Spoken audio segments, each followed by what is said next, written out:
참석해주신 분들을 소개해드리겠습니다. 먼저 새정치민주연합 우영근 원내대표 오셨습니다. 을지로위원회 우원식 위원장님 오셨습니다. 이번 국토위 국정감사에서 동보건설 서해종합개발을 증인으로 신청해서 맹활약 했고 향후 제도 개선을 위해 건설산업기본법 개정을 담당하실 의원입니다. 김경엽 의원 오셨습니다. 이번 정무위 국정감사에서 성해종합개발 현대아산을 증인으로 신청해서 맹활약해 주셨습니다. 새정치민주연합 전국직능위원회 수석부의장이신 이상직 의원님 모셨습니다. 향후 제도 개선을 위해 하도급법 개정을 담당하신 의원님이십니다. 김기준 의원님 오셨습니다.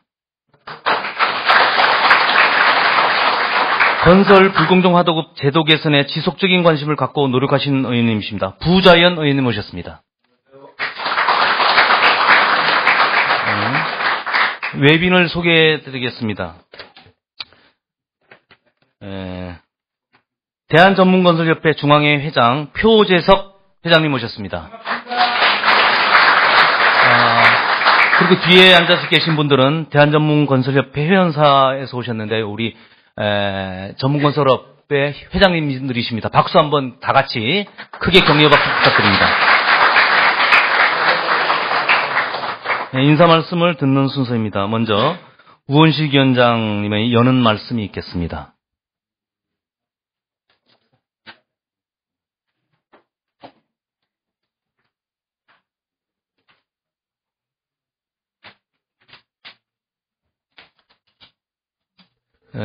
우원식 위원장께서는 최근 발을 다치셔가지고 한 달째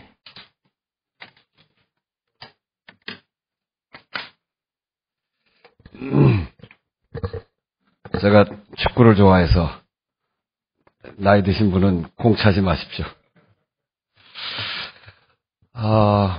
오늘 이제 건설 부분의 불공정 문제를 가지고 이렇게 토론을 합니다.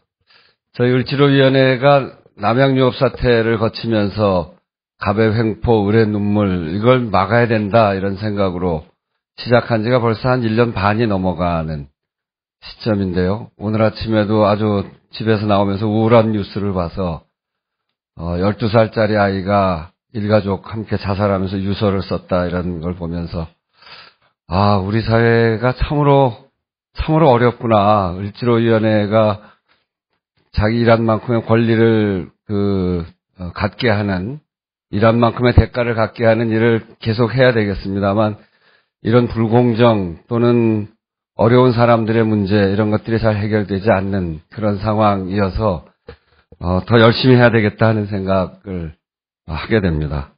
저희 을지로위원회는 오늘 이렇게 건설 부분의 하도급 문제를 오늘 토론을 통해서 다루는데 그동안 을지로위원회 신문고에는 이 갑의 횡포에 맞서서 특히 건설 부분의 하도급의 을들의 문제를 풀자 하는 요구가 여러 차례가 있었습니다. 그런 것들을 종합해서 저희들이 몇 가지 문제는 해결하기도 하고 또 아직도 계속 문제 제기를 통해서 문제를 풀어가는 문제들도 있습니다만 그 심각성이라고 하는 게 어느 분야 못지않게 아주 매우 심각한 문제여서 이 문제는 반드시 현장에서 또 필요한 제도를 통해서 문제를 풀어나가야 된다. 이렇게 생각하면서 큰 과제로 저희들의 그 주요한 임무로 삼고 있습니다. 저희들이 대개 이렇게 해보니까 한 6개 분야 정도의 큰 불공정이 있어 보입니다. 계약 체결 단계에서는 부당한 저가 계약, 부당하게 아주 낮게 계약을 체결하는 그런 문제. 그리고 두 번째는 불법 다단계 하도급 계약을 체결하면서 발생하는 문제. 두 번째 계약 이행 단계에서는 추가 비용 및 위험 부담을 전가하는 그런 문제. 그리고 현금 지급 의무를 위반하는 문제. 그리고 계약 종료 단계에서는 부당하게 위탁을 취소해서 하도급 업체에게 치명상을 안기는 그런 문제.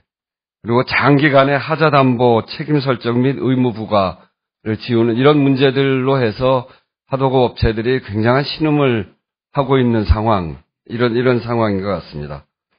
대기업의 거래상 우월적 지위를 이용해서 불공정한 하도급 거래가 계속되고 있는데 공정한 수익 구조를 이것은 무너뜨리고 있고 그리고 가장 하위 계층 근로자에 대한 부당한 대우 그리고 산재 은폐 등 건설업 전반의 생태계와 안전을 위협하는 가장 큰 요인이 되고 있다는 게 저희들의 판단입니다. 그러나 특정 대기업과의 거래 의존도가 높은 이 하도급 업체의 그런 하도급 업체로서는 불공정 행위를 신고하기도 어렵고 그리고 신고한다고 하더라도 여러 가지 이유로 해서 적절한 구제를 받는 것이 매우 어려운 형편인 것이 지금의 사정입니다. 저희 을지로위원회가 이런 문제를 접하면서 이번 국정감사를 통해서도 문제 제기를 했습니다만 국토위원회, 정무위원회 그리고 환경노동위원회 이런 데를 통해서 지속적으로 문제 제기하고 앞으로도 늘 국정감사를 한다는 마음으로 이런 현장에서의 불공정 문제가 해결될 수 있도록 노력해 가겠다는 말씀드립니다. 오늘 앞에서 의원님 몇 분 오신 분들 소개하면서 여러 의원님들께 각자 임무를 하나씩 다 나눠드렸는데 이런 제도 하나씩 맡아서 책임위원으로 책임있게 일을 해나가겠다 이렇게 말씀드리면서 이번 여섯 개의 그 불공정 거래 행위를 근절시키기 위해서 제도 개선에 노력해 가겠다 이런 말씀드리고 특히 원내대표 오영근 원내대표께서도 자리에 참석하신 만큼 이번 정기국회에서 우리한테 주어져 있는 하도급 거래 공정화에 관한 법률, 건설산업기본법, 국가계약법, 지방계약법 등의 이런 꼭 필요한 관련 법들을 개정해 나가는데 최선의 노력을 다하겠다는 말씀드리면서 오늘 이 토론회를 통해서 이런 저희들의 노력을 좀 더 심화시키고 그리고 그 내용을 알차게 만들어가는 좋은 토론회가 되기를 기대하겠습니다. 토론과 발제를 맡아주실 선생님들께 다시 한번 감사 인사드립니다. 감사합니다. 예, 감사합니다. 건설하도급 문제를 해결하기 위해서는 제도 개선을 해야 되는데 이 제도 개선은 역시 입법으로 나타내야 되겠죠. 우리 당의 입법 활동의 사령탑이신 우윤근 대표님을 모시고 축사를 듣도록 하겠습니다. 큰 박수로 맞아주시기 바랍니다.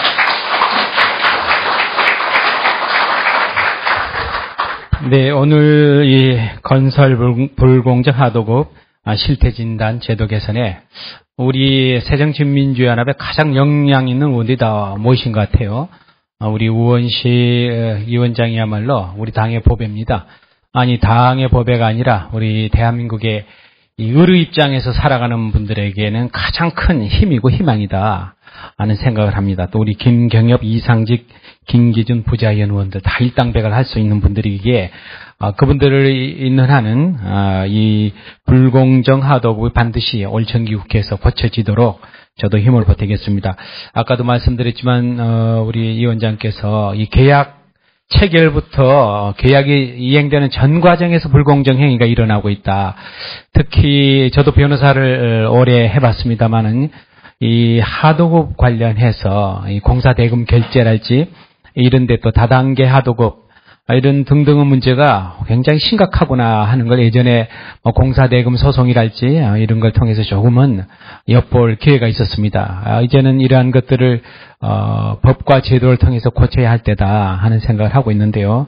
오늘 여러분들 보니까 유평양 강씨나 이 두 분의 또 발제자를 비롯해서 토론자들이 역량 있는 분들이 많이 와 계십니다. 새정치민주연합은 갑과 을의 관계는 대한민국의 미래를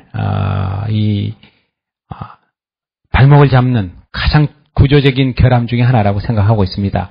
이 독점과 불공정, 불평등한 사회 이것을 개선하지 않고는 대한민국이 더 이상 나아갈 수 없다고 생각을 합니다. 이번 정기국회에서 몇 가지 이와 관련된 법률이 있습니다. 저희들이 여당을 설득하고 또 국민들에게 이 실사정을 알려서 이러한 제도 개선들이 입법으로 나타날 수 있기를 기대합니다. 오늘 이 자리를 마련해 주신 우리 을지로위원회 또 민변 참여연대 또 전문건설협회 회장님도 와 계시고 후원해 주고 계십니다.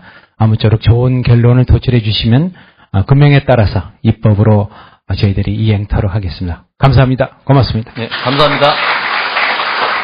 네, 다음은 표재석 대한전문건설협회 중앙회 회장께서 나오셔가지고 요즘 전문건설업 업체들의 어려움과 함께 축사를 해주시겠습니다. 예.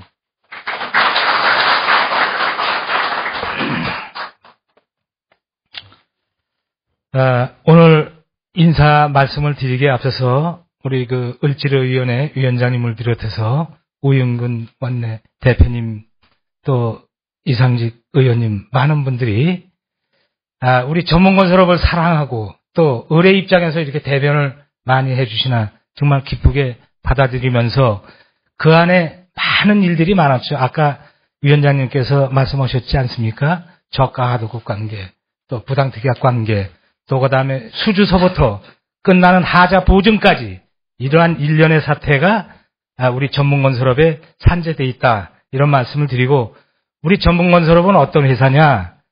대기업은 원도급이 이제 분류가 되어 있고 전문건설업은 150만 건설 노무자를 직접 고용해서 시공을 담당하고 있다. 이런 말씀을 드리고 옛날에는 단종이라고 되어 있는 면허의 과정이고 지금은 전문건설업으로 이렇게 변경되어 있어가지고 18개 업종에 토공소부터 시작해서 18개 업종이 있습니다. 그 중에 특히나 이제 아파트를 짓는다 그러면 철근 콘크리트가 있고 또 그다음에 조경도 해야 되고 여러 가지 일련의 그 종목을 가지고 있는 회사입니다. 인사를 올리도록 하겠습니다. 안녕하십니까. 사만여 하도급 전문건설사를 대변하고 있는 150만 건설 노무자를 직접 고용하여 시공을 담당하고 있는 대한전문건설협회 중앙회장 표재석입니다. 작년에 4월 30일 날 징벌적 손해배상제도를 도입한 하도급법이 국회 본회의를 통과하고 후속작으로 8월 13일 부당특약 금지 등 경제민주화법이 탄생될 수 있도록 큰 역할을 해주신 새정치민주연합 을지로위원회 소속 의원님들께 깊은 감사를 드립니다. 오늘 토론회가 하도급 업체들 대부분 시민단체, 정부 관계관이 참석한 가운데 성황리에 개최된 것을 다시 한번 축하드립니다. 특히 바쁘신 가운데도 이 자리를 빛내주시기 위해 참석하여 주신 새정치민주연합 우윤근 원내대표님 또 을지로위원회 우원식 위원장님께 다시 한번 깊은 감사의 말씀을 드립니다. 그리고 이 행사를 주관하신 김기준 의원님, 김경엽 의원님, 안 오셨지만 이미견 의원님, 홍정학 의원님, 부자연 의원님과 의견을 발표해 주실 토론자 분들께도 감사의 말씀을 드립니다. 본 토론회는 지난 2월부터 건설 하도급 분야 불공정 거래 행위 개선을 위해 국회, 시민단체, 업계가 연계하여 불공정 피해 사례를 발굴하고 제도 개선을 위해 논의해왔던 노력의 결실이라고 생각합니다. 그동안 을지로위원회를 비롯한 시민단체는 이름만 들어도 알만한 대기업이 불공정 행위를 공정위에 신고하거나 검찰에 고발하는 등 하도급사의 피해를 구제하기 위하여 노력해 왔으며 최근 끝난 국정감사에서는 건설 하도급 불공정 행위에 대해 신랄한 지적과 정부 차원의 대책 수립을 요구하였습니다. 본 토론회 이후엔 오늘 논의된 내용을 토대로 불공정 행위를 개선하기 위한 의원 입법이 추진될 예정인 걸로 알고 있습니다. 국회 차원에서 각별한 관심을 갖고 불공정 하도급 행위를 근절할 수 있는 방안을 마련한다는 것은 매우 환영할 만한 조치로 업계를 대신하여 다시 한번 감사의 말씀을 드립니다. 그러나 앞으로 입법 과정에서 수많은 난관과 어려움이 있을 겁니다. 특히나 가벼의 입장에서는 집요하게 방해 공작을 하지 않을까 이런 생각이 듭니다. 여당의 협조도 필요할 것이며 정부의 지원도 필요할 것이라고 생각합니다. 장기간의 건설경기 침체로 어려움에 처해 있는 하도급 건설업체가 대기업이 불공정 행위로 인한 고통과 눈물을 멈추지 못한다면 건설업계의 상생과 동반 성장은 요원할 것입니다. 오늘 이 토론회에도 건설업계의 고질적인 병폐인 불법, 불공정 하도급 거래를 더 이상 방치할 수 없기에 마련된 것 아니겠습니까? 그런 맥락에서 최근 새정치민주연합 민홍철 의원님께서 발의한 소규모 복합공사 확대는 공정한 하도급 거래와 동반 성장의 표본이 되리라고 믿습니다. 이 법안은 전문건설업계가 원도급을 받을 수 있는 범위를 10억까지 넓혀 고질적인 불공정 하도급을 근원적으로 해결할 수 있는 법안으로 우리 업계는 큰 기대를 갖고 있습니다. 새정치민주연합 소속 의원이 입법 발의한 만큼 당 차원에서도 조속히 입법될 수 있도록 요청드리며 이와 더불어 분리발주와 주계약자 공동도급제도도 활성화될 수 있도록 국회에서도 적극적으로 협조하여 주시기 바라겠습니다. 모쪼록 오늘 토론회를 계기로 상생 문화가 기업의 경영 문화로 자리매김할 수 있는 소중한 자리가 되기를 소망하며 토론회를 준비하기 위하여 애쓰신 을지로위원회와 민변 참여연대 관계자 여러분들께 다시 한번 감사의 말씀을 드립니다. 끝으로 오늘 이 자리에 참석하신 모든 분들의 건강과 행운을 기원합니다. 감사합니다. 예, 감사합니다. 한 분 더 소개를 하고 인사 말씀을 듣도록 하겠습니다. 건설 하도급 문제에 대한 을지로위원회 물꼬를 터주셨습니다. 이번 국도위 국정감사에서 현대아산을 증인으로 신청해서 매행하려고 하셨습니다. 이미경 의원님 모셨습니다. 그렇게 하고 지방자치단체 계약법 개정을 담당하실 의원이십니다. 진선미 의원님 모셨습니다.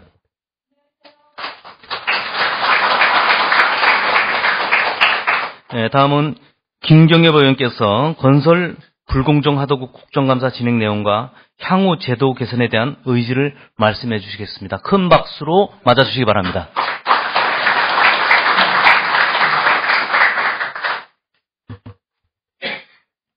부른 게 일을 더 시키려고 부른 것 같습니다. 이 경제협력, 경협이 잘 돼야 원래 경제가 살아납니다. 제가 바로 그 김경협입니다. 특히 아마 건설 이 하도급 현장에도 이 경협이 잘 돼야 될 것 같은데 이 잘 안 돼서 항상 문제가 발생을 하지요. 가배횡포 참 오래전부터 이렇게 문제가 지적돼 왔습니다만은 아마 쭉 보면서 이 건설 현장에서 불공정 하도급이 아마 그 가장 대표적인 사례가 아닐까 이렇게 생각을 했습니다. 건설 하도급 업체가 연간 3,000개가 부도 폐업으로 문을 닫고 있습니다.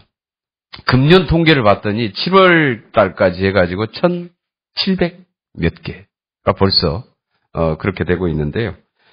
가장 큰 원인은 물론 그 건설 경기의 영향도 있겠지만은 이 원청과의 불공정 하도급 거래에서 발생하는 큰 피해들이 여기에 굉장히 결정적인 이유로 작용하고 있다는 사실입니다. 이번에 국정감사에서 대표적으로 종합건설회사 대기업들의 그 불공정 하도급 쭉 사례들을 좀 분석을 해봤더니요. 전반적으로 대부분의 종합건설회사에 만연돼 있는 불공정 하도급인데 실제로 좀 그 중에서 삼성물산, 동부건설, 서해건설 아주 그래서 대표적으로 가장 이 불공정 거래를 많이 횟수로 규모로 많이 크게 이 벌리고 있었던 이 업체를 세 군데를 사실 이제 다 할 수는 없고 선택을 했었습니다. 그런데 삼성물산은 굉장히 눈치가 빨라서 즉시 시정계획서를 시정하겠습니다라는 계획서를 제출을 했고 그렇게 이행하겠다는 약속을 했습니다. 그리고 이제 여기에 좀 눈치도 없는 그리고 자신이 한 행위가 불공정인지도 잘 모르는 이제 동부건설이나 서해건설 문제 직접 증인으로 채택을 해서 이번에 이제 국정감사에 이 불공정 거래의 불공정 하도급의 내용들을 쭉 확인하고 국토부에 여기에 대한 책임 있는 조치를 촉구하는 일까지 해서 쭉 끝냈습니다. 주로 국정감사에서 이번에 지적된 내용들을 보면은 하도급 계약을 대가로 해서 아파트를 강매하는 행위, 일방적으로 공기를 연장하고 하도급 대금을 지급하지 않는 행위, 그리고 공사대금을 일방적으로 감액시키는 거지요. 바로 지금 현금으로 줄 테니까 즉석에서 얼마 깎자. 이러는 거. 하도급 업체로부터 돈을 받아서 로비 자금까지 사용하는 경우들까지 아주 다양한 형태로 이 불공정 하도급의 실태가 드러났습니다. 이번에 이 토론회를 통해서 좀, 이 제도 개선 방안이 좀 제대로 마련이 되면은, 여기에 대한 그 건설산업기본법, 개정을 지금 준비하고 있습니다. 앞서 얘기했던 이제 6대 불공정행위 근절 방안을 비롯해서, 그 외에도, 오늘 이 자리에 이제 이 토론에 함께 해주신, 민주사회를 위한 변호사 모임이나 참여연대, 그리고 여기에 관계자 여러분들께서 함께 참여를 하고 계시는데, 정말 좀 내용 있는 토론을 통해서 제도 개선 방안을 만들어내면은, 이 건설산업기본법, 이 개정안 발의하는 데 있어서 적극적으로, 반영될 수 있도록 이렇게 노력하도록 하겠습니다. 오늘, 여러모로 이렇게 도와주신 분들께 다시 한번 감사드립니다. 고맙습니다. 예, 감사합니다. 네, 다음은, 우리 당 전국직능위원회 수석부의장인 이상직 의원께서 관련법에 대해서 몇 가지 말씀드리겠습니다. 큰 박수로 맞이해 주시기 바랍니다.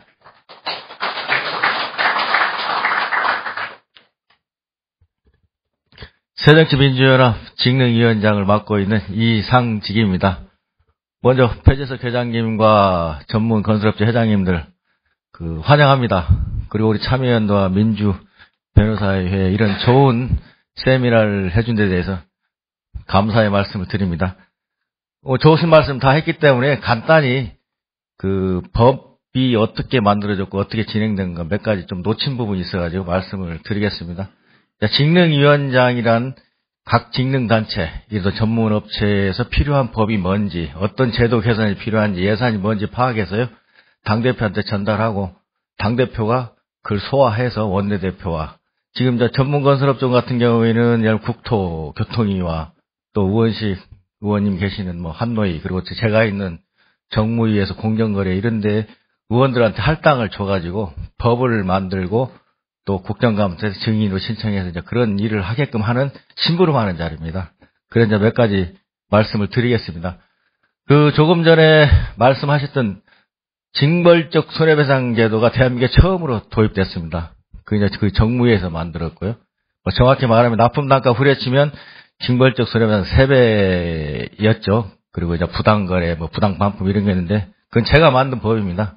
제가 이제 기업을 하다 들어와가지고 이것만큼 막아야 되겠다 해서 그 법을 냈고, 또 여러 의원이 또 다른 문구나 넣어가지고 이제 그게 대안법으로 나왔는데요.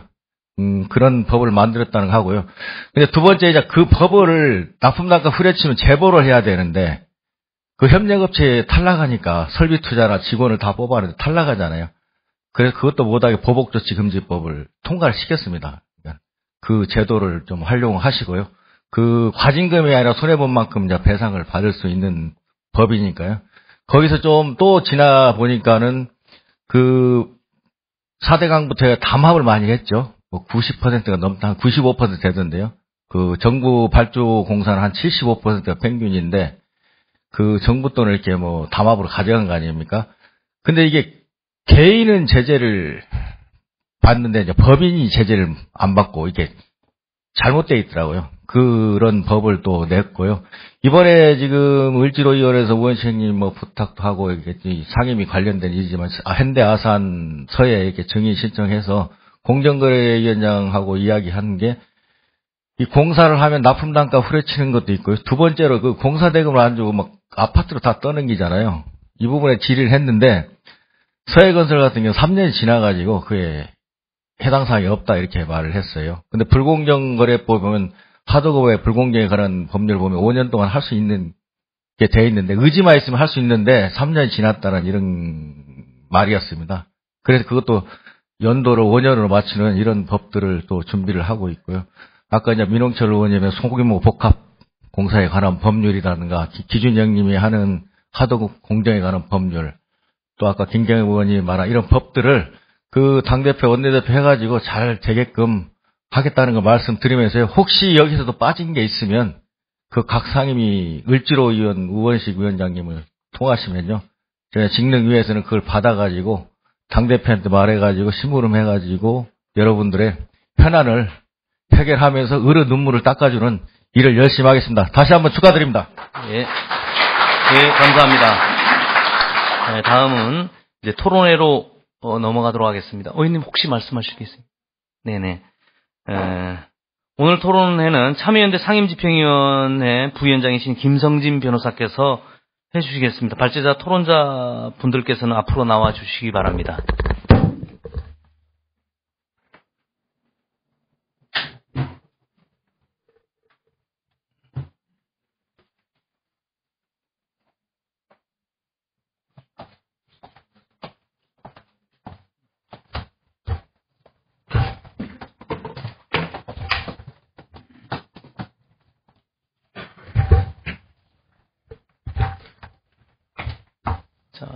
자, 발제자 토론분께 큰 박수로 주시면 그때부터 시작하도록 하겠습니다. 큰 박수 부탁드립니다.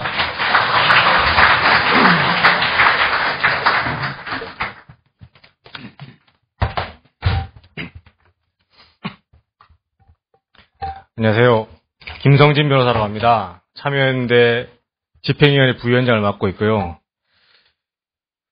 사실은 먼저 이렇게 자리를 마련해 주신 을지로위원회 감사드리고, 그리고 이 자리를 사실은 만든 게 이제 우리 건설인들이 아닌가 싶습니다. 이렇게 많이 참석해 주신 데 감사드립니다. 먼저 우리 자리에 발제자분들과 토론자분들 먼저 소개 말씀을 드리겠습니다. 먼저 발제를 맡아주신 유평양 경제개혁연구소 연구위원님이십니다. 경제학 박사님이십니다. 그리고 두 번째 발제는 민변 민생경제위원장으로 오래 집권하고 계십니다. 강신하 변호사님.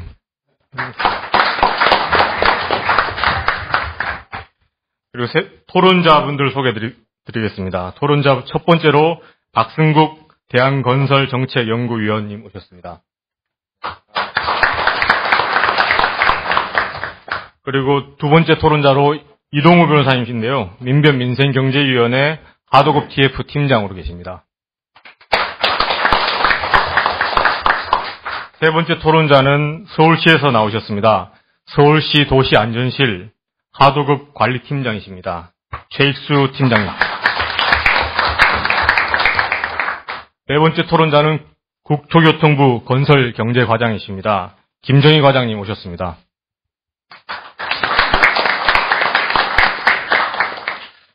다섯 번째로는 공정거래위원회에서 나오셨습니다. 공정거래위원회 기업거래정책과장 박재규 과장님 오셨습니다.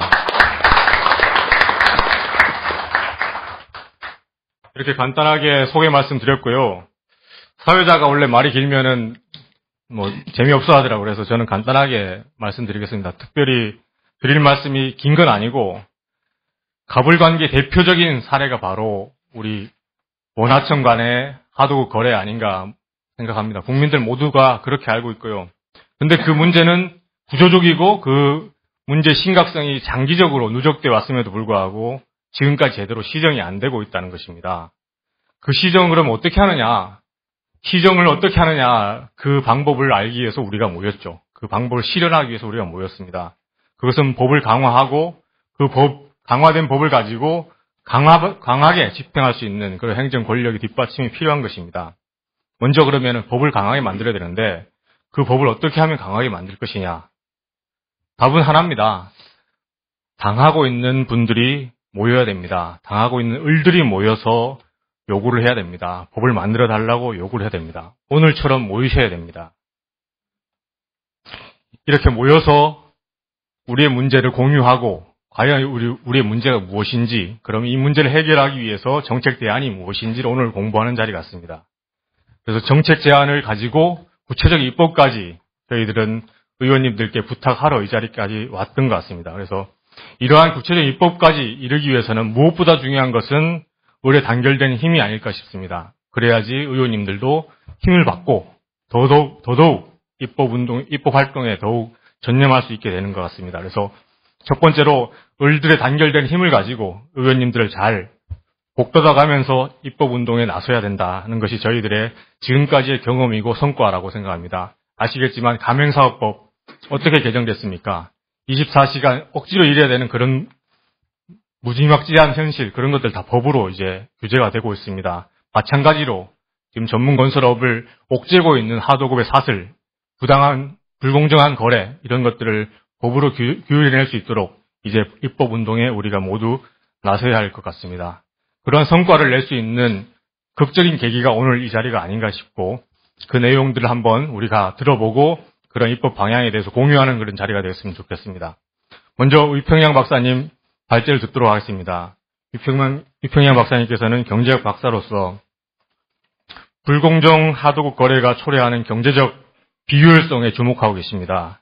그 비효율성이 심각하다는 것을 전제로 이 하도급 거래에 대한 경제적 분석을 하시고 구조적인 문제다 이렇게 판단하시고 그에 따른 정책적 대안을 이미 준비해 오셨습니다. 잘 들어주시기 바랍니다. 발제 시간 한 15분 정도 생각하고 있습니다. 부탁드리겠습니다. 네, 안녕하십니까. 경제개혁연구소의 위평양입니다. 제가 최근에 토론에 자주 당겼는데, 오늘처럼 이렇게 상황을 이룬 적은, 보지 못했습니다. 아마도 이 을지로위원회가 그만큼, 한국사회 영향력을 좀 미치고 있는 것이 아닌가 하는 그런 생각이 들고요. 또 하나는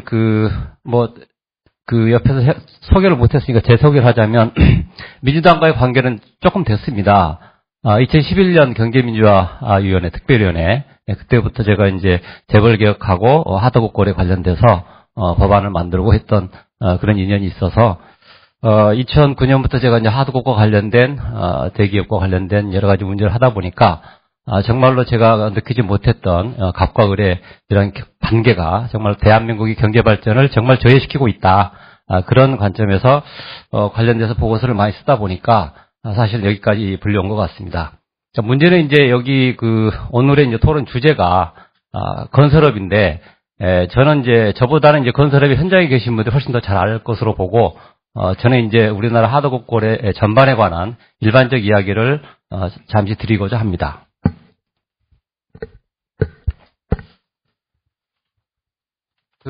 전반적으로 들어가기 앞서서 최근에 이제 대한민국의 이제 경제가 좀 꼬꾸라지고 있다라고 하는 신호로서 삼성전자나 현대자동차의 영업이익이 절반이 났다 이러는 것이 상당하게 이제 강하게 이제 임팩트를 주고 있습니다. 그런데 그 의미는 대한민국 경제가 삼성이나 현대 이렇게 재벌에게만 집중돼 있다는 것이죠.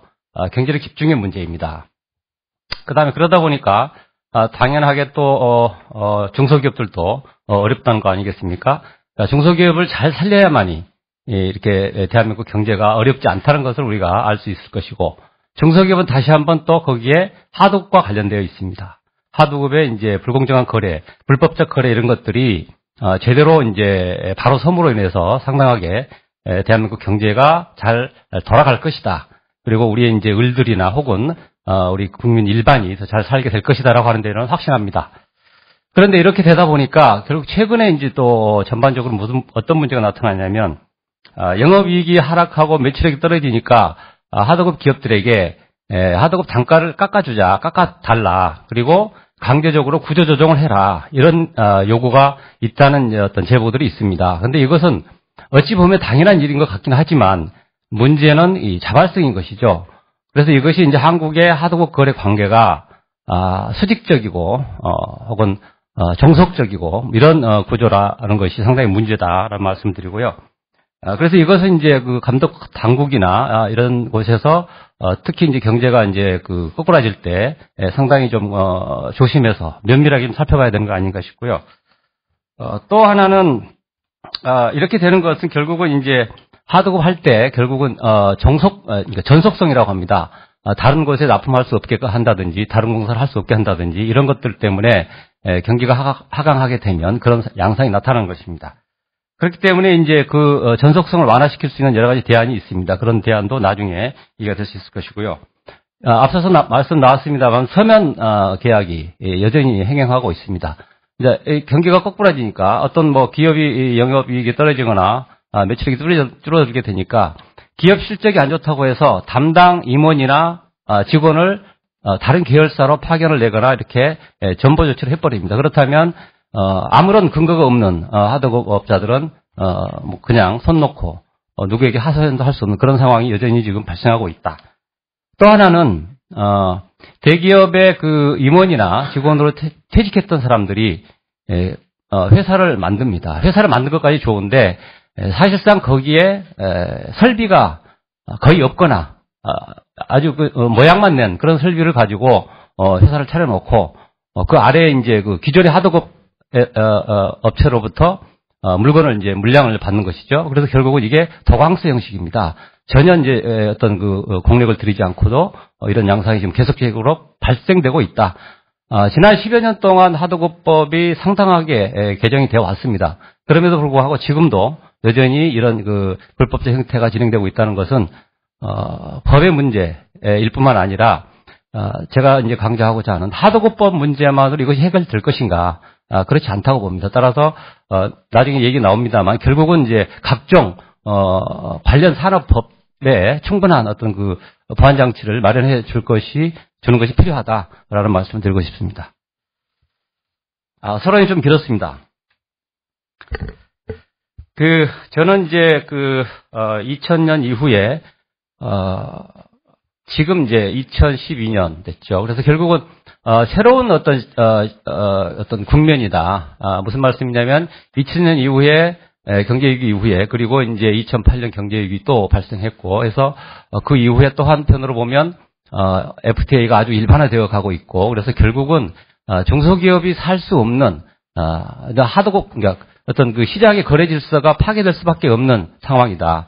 더더군다나 재벌 대기업 쪽으로의 경제력 집중 자체가 중소 하도급 기업들을 토대를 이렇게 이제 잠식하고 있어서 그렇다면 지금 현재 있어서는 하도급법뿐만 아니라 모든 법들을 전반적으로 개혁을 해야 되는 것이 아닌가라는 생각을 가지고 있습니다.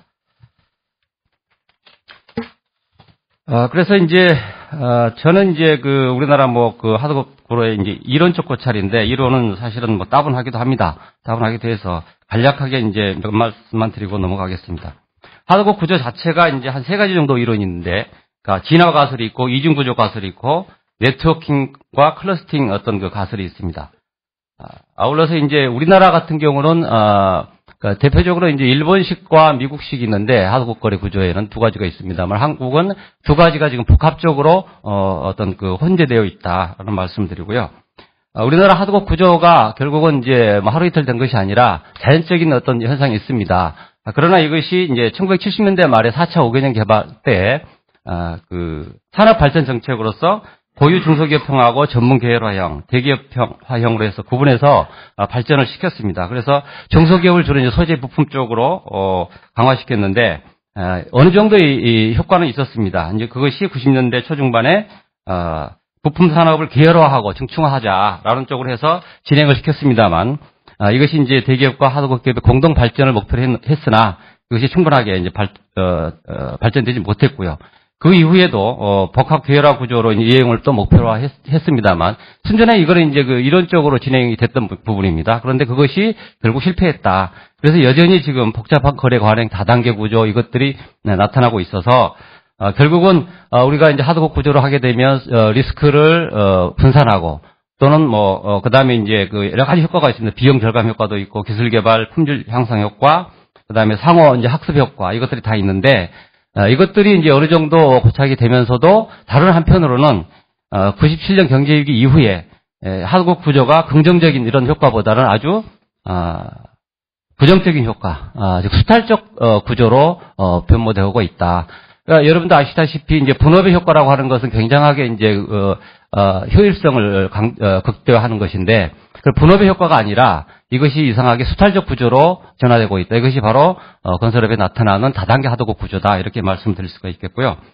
그래서 이제 결국은 이제 2000년대 이어서 계속해서 이제 대기업들이 하는 이야기는 이제 경영 전략상 이렇게 진행이 되는데 결국 이것이 위험을 전가시키는 구조로 진행되고 있어서 그래서 지금 하도급 구조가 아주 왜곡되는 거 아닌가라는 생각을 하고 있습니다.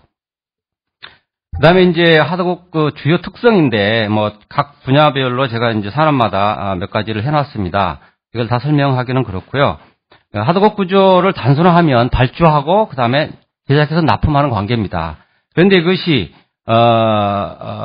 각 산업마다 차이가 조금씩 있습니다.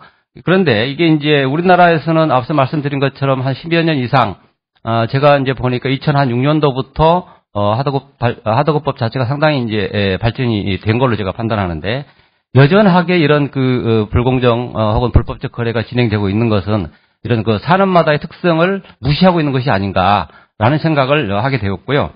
이것은 이제 일본에서 예를 볼 수 있는데, 여러분들이 일본의 하도급법을 보면 1956년에 만들어진 하청대금 지불 지연 방지법 하나로밖에 별로 보이지 않습니다. 그러나 그것은 각 산업의 발전법이라든지 통제법들이 있어서 그렇게 보여질 뿐이지, 사실은 각 해당 법률에 다 통제가 돼 있어서 그런 것이다. 그래서 우리나라도 하도급법 하나만으로 이렇게 통제하기보다는 각 산업에 있어서 여러 가지 이제 법을 좀 강화시켰으면 좋겠다라는 생각을 하게 되었습니다. 그래서 자동차 산업이나 뭐 전자 산업, 그리고 화학 산업, 기계 산업, 조선 산업 다 제외하고요. 건설 산업 하도급 구조를 간략하게 요약을 이제 해봤더니 제가 기술한 대화 한 바와 같습니다. 그래서 이제 이런 산업적 특성이 결국은 이제 도급 생산 방식을 선호할 수밖에 없는데, 이것이 이제 직접 생산 방식에 따른 것이 아니라 고비용 부담으로 직접 시공을 이제 안 하는 것이죠. 그래서 이제 이런 점에서 보면 이 건설업이 결국은 이제 네트워킹과 클러스팅형인데, 사실은 이 네트워크라고 하는 것 자체의 핵심은 상호 공생 관계가 돼야 됩니다. 이거는 이제 결국은 이 정의에 기반한 공정성을 모토로 하고, 그리고 상생을 해야만이 네트워킹이 잘 돌아가고, 아울러서 그 효과가 아주 극대화되는 것인데, 아마도 저는 이제 듣기만 합니다만 결국은 이제 대기업과 중소기업 혹은 하도급 기업 간의, 원청기업과 하도급 기업 간에는 적대적 공생 관계가 아닌가, 저는 그렇게 이제 정의를 내리고 있습니다. 그런데 이제 적대적 공생 관계라고 하면 아마도 하도급법을 아무리 고쳐도 이것이 좋은 어떤 결과가 나타나지 않을 것이다. 그런 점에서 1차적으로는 이렇게 이제 법제도를 강화시켜서 뭐 징벌적 손해배상 제도라든지 다양한 어떤 통제를 해야 되긴 합니다만, 그 이전에 이제 또 다른 상생법이라든지 다양한 법이 있습니다. 그 법률들로 하여금 이런 상호 이 네트워킹이 잘 될 수 있도록 하는 것이 저는 무엇보다 필요하다라고 보고 있고요. 그다음에 이제 우리나라 이제 특성들인데, 이 특성이 이제 앞서 잠깐 말씀드렸습니다만, 지나친 단계가 확장되다 보니까 이제 분업의 효율성과 생산성이 아주 약화되고 있고, 그래서 결국은 기술 진보나 경쟁력 강화가 이루어지지 않고 있고, 결국은 인건비 수탈 구조로 전락하고 있다라고 말씀드리고 있고요. 그렇다면 결국은 이제 법제도 개혁 방향인데, 앞서 이제 인사 말씀하신 우원식 의원님이나 여러 의원님들께서 다양한 말씀하셨습니다. 그래서 이제 그것은 매우 필요한 것이고, 그래서 저는 이제 을지로위원회의 이제 역량을 통해서 각 개별 법을 뿐만 아니라 제가 이제 할 수 있는 것은 결국은 하도급법이 뿐만 아니라 이제 중소기업 관련 전반에 걸쳐서 이제 잘 해야 되는데, 결국 그것은 어디에 있느냐면 우리 경기민주화법 있죠. 그걸 이제 1차적으로 지난 이제 대선에, 총선과 대선에 세 후보자 혹은 두 후보자가 공약을 했습니다. 그게 이제 중소기업 분야 공약 정책으로 제가 요약을 했는데요. 그 관련돼 보면 대체로 이것만 제대로만 된다 하더라도 이제 대기업과 중소기업 간의 하도급 문제는 상당한 정도 1차적인 토대는 좀 구축이 될 것 같다라는 이제 말씀을 드리고요. 그래서 이걸 제가 요약을 했습니다. 그 다음에 이제 공정거래법에도 뭐 여러 가지가 있습니다만, 결국 하도급과 원사업자의 관계는 협상력 차이 문제입니다. 교섭력이라도 하고도 하는데, 그 협상력은 누가 만들어주는 것이 아니라, 일본의 예를 보면 초기에 이 중소기업들에 대해서 협동조합을 강력하게 추진합니다. 그래서 조합끼리 해서 그것이 원사업자와의 관계를 대등하게 만들 수 있는 그런 방법을 했던 것을 제가 기억할 수 있습니다. 그래서 우리도 각 업종마다 혹은 부품마다 이렇게 이제 협상력 강화를 위해서 이렇게 조합을 활성화를 시킬 수 있는 방법을 강구할 필요가 있겠다는 생각이 들고요. 결국은 수직적 구조를 갖다가 수평적이고 협력적인 구조로 변화시켜야 되는 것이 또 하나의 문제다라는 생각이 들고요.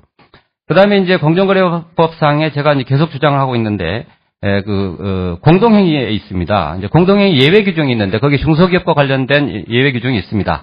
근데 그것이 상당히 어려운데 담합이라고 하면은 다들 눈에다 이제 불을 켜고 이제 반대를 하지만 결국 미국이나 독일 같은 게 보면 담합을 양성화시키는 경우도 있습니다. 이것은 결국은 중소기업의 경영을 이제 호전시키거나 중소기업 구조를 개선시키기 위해서 하는 것이기 때문에 우리가 너무 담합이라고 하는 것 때문에 거기에 허들이 걸려 있을 필요는 없다. 그래서 공정거래법도 상당히 문제를 해소했으면 좋겠다는 생각이 들고요. 다른 법 같은 경우도 많이 있습니다만 여러 토론자들께서 말씀하실 걸로 보고 대표적으로 하나만 말씀을 드리면 저는 어음제도도 폐지를 해야 된다고 생각합니다. 여러 가지로 보면 우리나라에서도 몇 번 이제 시도가 있었습니다만 그것이 불가능하다, 현실적으로 불가능하다고 했는데 아니 불가능할 게 어디가 있겠습니까? 그럼 다른 나라는 어떻게 그게 사업이 안 돌아갑니까? 저는 그렇지 않다고 봅니다. 이거는 경제 정의와도 직결된 문제입니다. 적어도 일을 하고 했으면 30일 이내는 줘야 되겠죠. 근데 60일, 90일, 150일까지 가고 심지어는 자기의 그 노력을 갖다가 받지를 못한다라고 하는 것은 경제의 부정인 것이죠. 그래서 저는 어음법을 정말 폐지했으면 좋겠다는 그 말씀을 드리고요. 건설 산업과 관련돼서 여러 가지가 있습니다만 제 개인적인 생각은 두 가지만 말씀드리겠습니다. 그러니까 직접 시공 의무제를 좀 빨리 했으면 좋겠다. 이 의미는 하도급 문제뿐만 아니라 이거는 이제 건설 산업에 사실상 만연된 임시직들이 많죠. 그래서 이분들에 대한 문제도 해결될 수 있고 해서 효과적인 제도라서 그다음에 또 한편은 불법적인 다단계도 해소화시킬 것이 아닌가라는 생각이 들어서 이것이 이제 건설산업기본법 28조에 있죠. 건설공사 직접 시공인데 이게 이제 공사 금액이 100억 이하로 이제 적시되어 있습니다. 근데 이것이 시행령에 들어가면 50억으로 대폭 축소되어 있습니다. 그래서 이것을 대폭 한 1000억대로 혹은 더 이상으로 해서 결국은 직접 시공을 할 수 있도록 독일 같은 경우는 제가 알기로는 이렇게 이제 하도급 거리가 없습니다. 이것은 바로 대기업이 직접 다 고용을 하고 공사를 하기 때문에 그렇기 때문입니다. 그래서 우리나라도 여건은 다릅니다만 이것들을 전면적으로 도입할 수는 없겠으나 최대한 참고를 했으면 좋겠다는 생각입니다.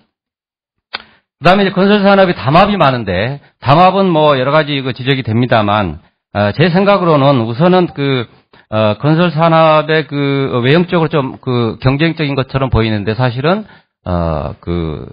입찰 과정상에 있어서 이 공사 도급 금액으로 이렇게 입찰을 하다 보니까 거기에 이제 재벌 대기업들이나 이 사람들이 몇몇이 담합해서 이렇게 나눠 먹기식 하고 봐주기식으로 하는 것이다. 그래서 그 구조를 저는 차제에 깨야만이 이렇게 이 건설 분야에서 하도급도 상당하게 선진화될 것이다라는 생각을 하고 있습니다. 마지막으로 말씀드리고 싶은 거는 제가 이제 자꾸 일본의 예를 들어서 앉았습니다만 결국 일본도 지금과 같은 어떤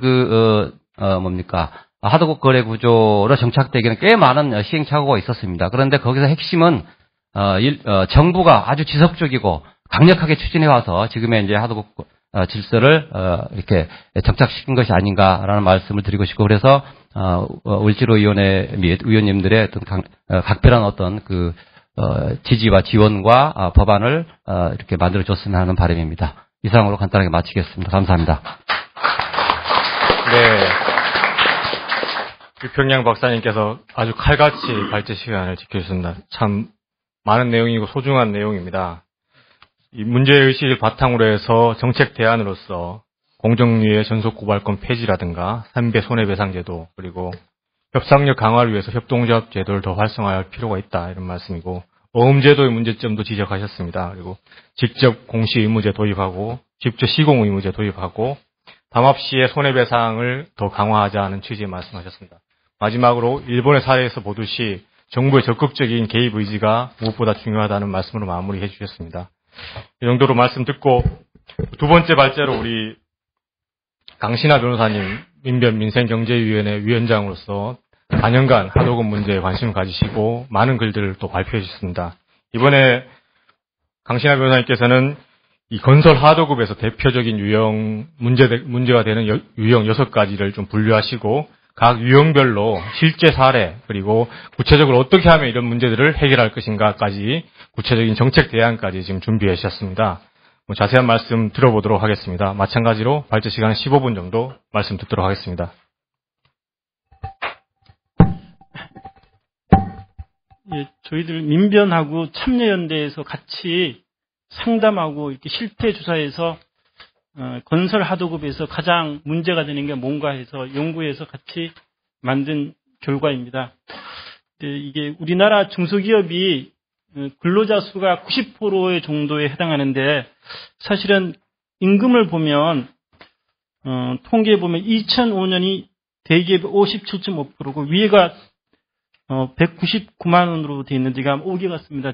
169만 원 정도인데 그리고 2012년도에는 53.2%라서 오히려 임금 격차가 오히려 자꾸 심해지고 있습니다. 지금 정부에서 임금을 상승시켜서 소비를 진작해서 경제 활성화를 하라고 그러는데 이게 경제 활성화하려고 그러면 사실은 이게 하도급 불공정 거래를 개선해서 중소기업을 살려서 중소기업 근로자들 임금을 증진시켜야 되는데 지금 정부에서는 대기업 임금을 올리려고 하지 않나 저는 개인적으로 그렇게 생각합니다.